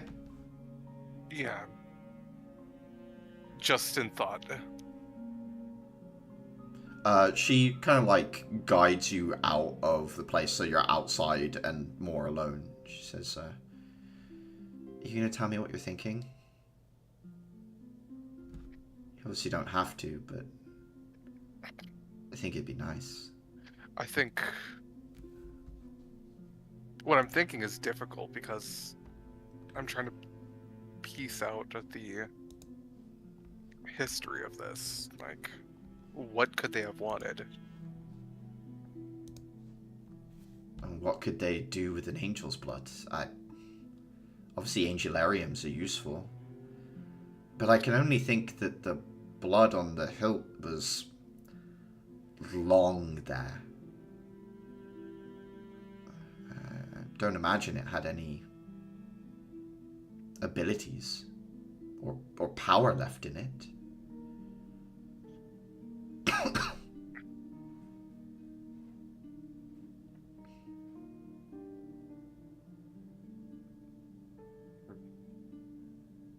Then again, they took power from the sword, whoever it was. Maybe That that's is true.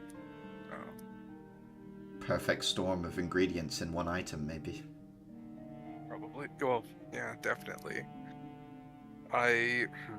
He looks at like the acid like etches on the blade on the handle. Is there some way to like have be able to deduce when the acid etches were made? Yeah, give me an Arcana check. This will be at disadvantage, however, Caliban. Arcana? Yeah, Arcana with disadvantage. On an 11, Caliban,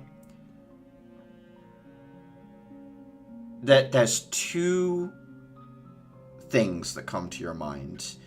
Either draining the sword was of use to them, and they did something with it, or draining the sword was just to get it weak enough for the acid to be applied and for them to get something out of the hilt. Maybe that there is a reality in which this sword was taken and drained just to do that to the hilt. That's so you know that the acid was applied after the sword was drained. The question is, was there any purpose or use for taking the energy out of the sword other than to diminish it like this? To weaken it?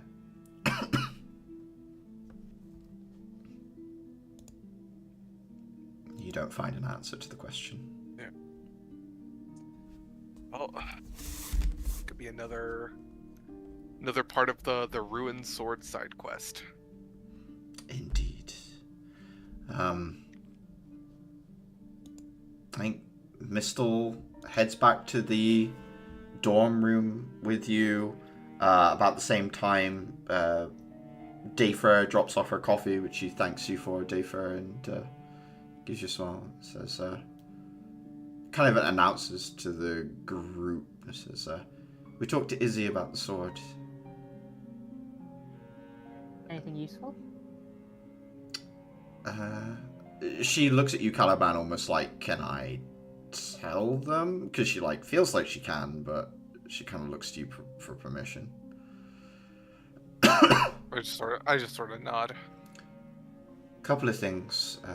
We might be able to request an Angelarium and, I don't know, put divine power back into the sword. And apparently the acid is used to scrub for biological material. Blood, skin flakes, things like that. Caliban and I talked about it. There's only two groups of people we could think of. Zemes and Caliban's family. As in the Archangel Zemes.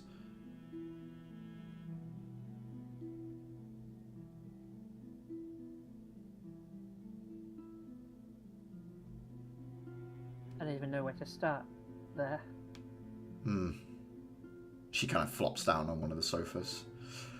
A lot of what they did and not a lot of why. I mean, it does not disprove any of the speculations I had, and it does not.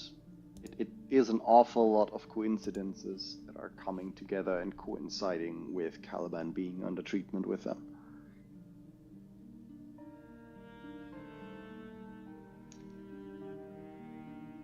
As well as Caliban establishing some rather unique abilities, even for his family, as far as I'm aware.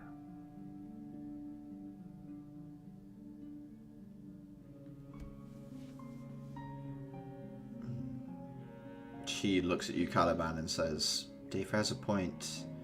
Your angelic wings? I mean, as far as you're aware, no one else in your family can do that.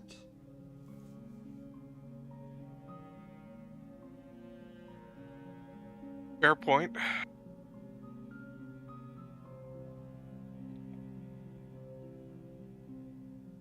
My best guess is something was definitely done with me. How does that make you feel? Are you okay?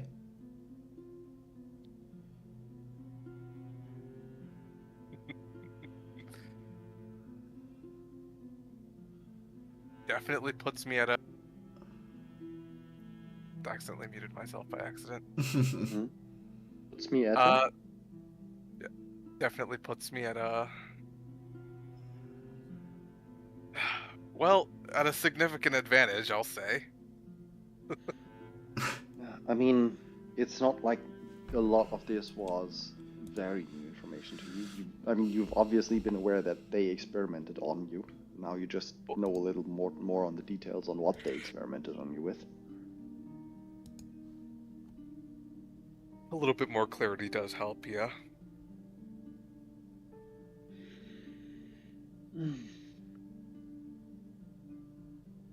Well,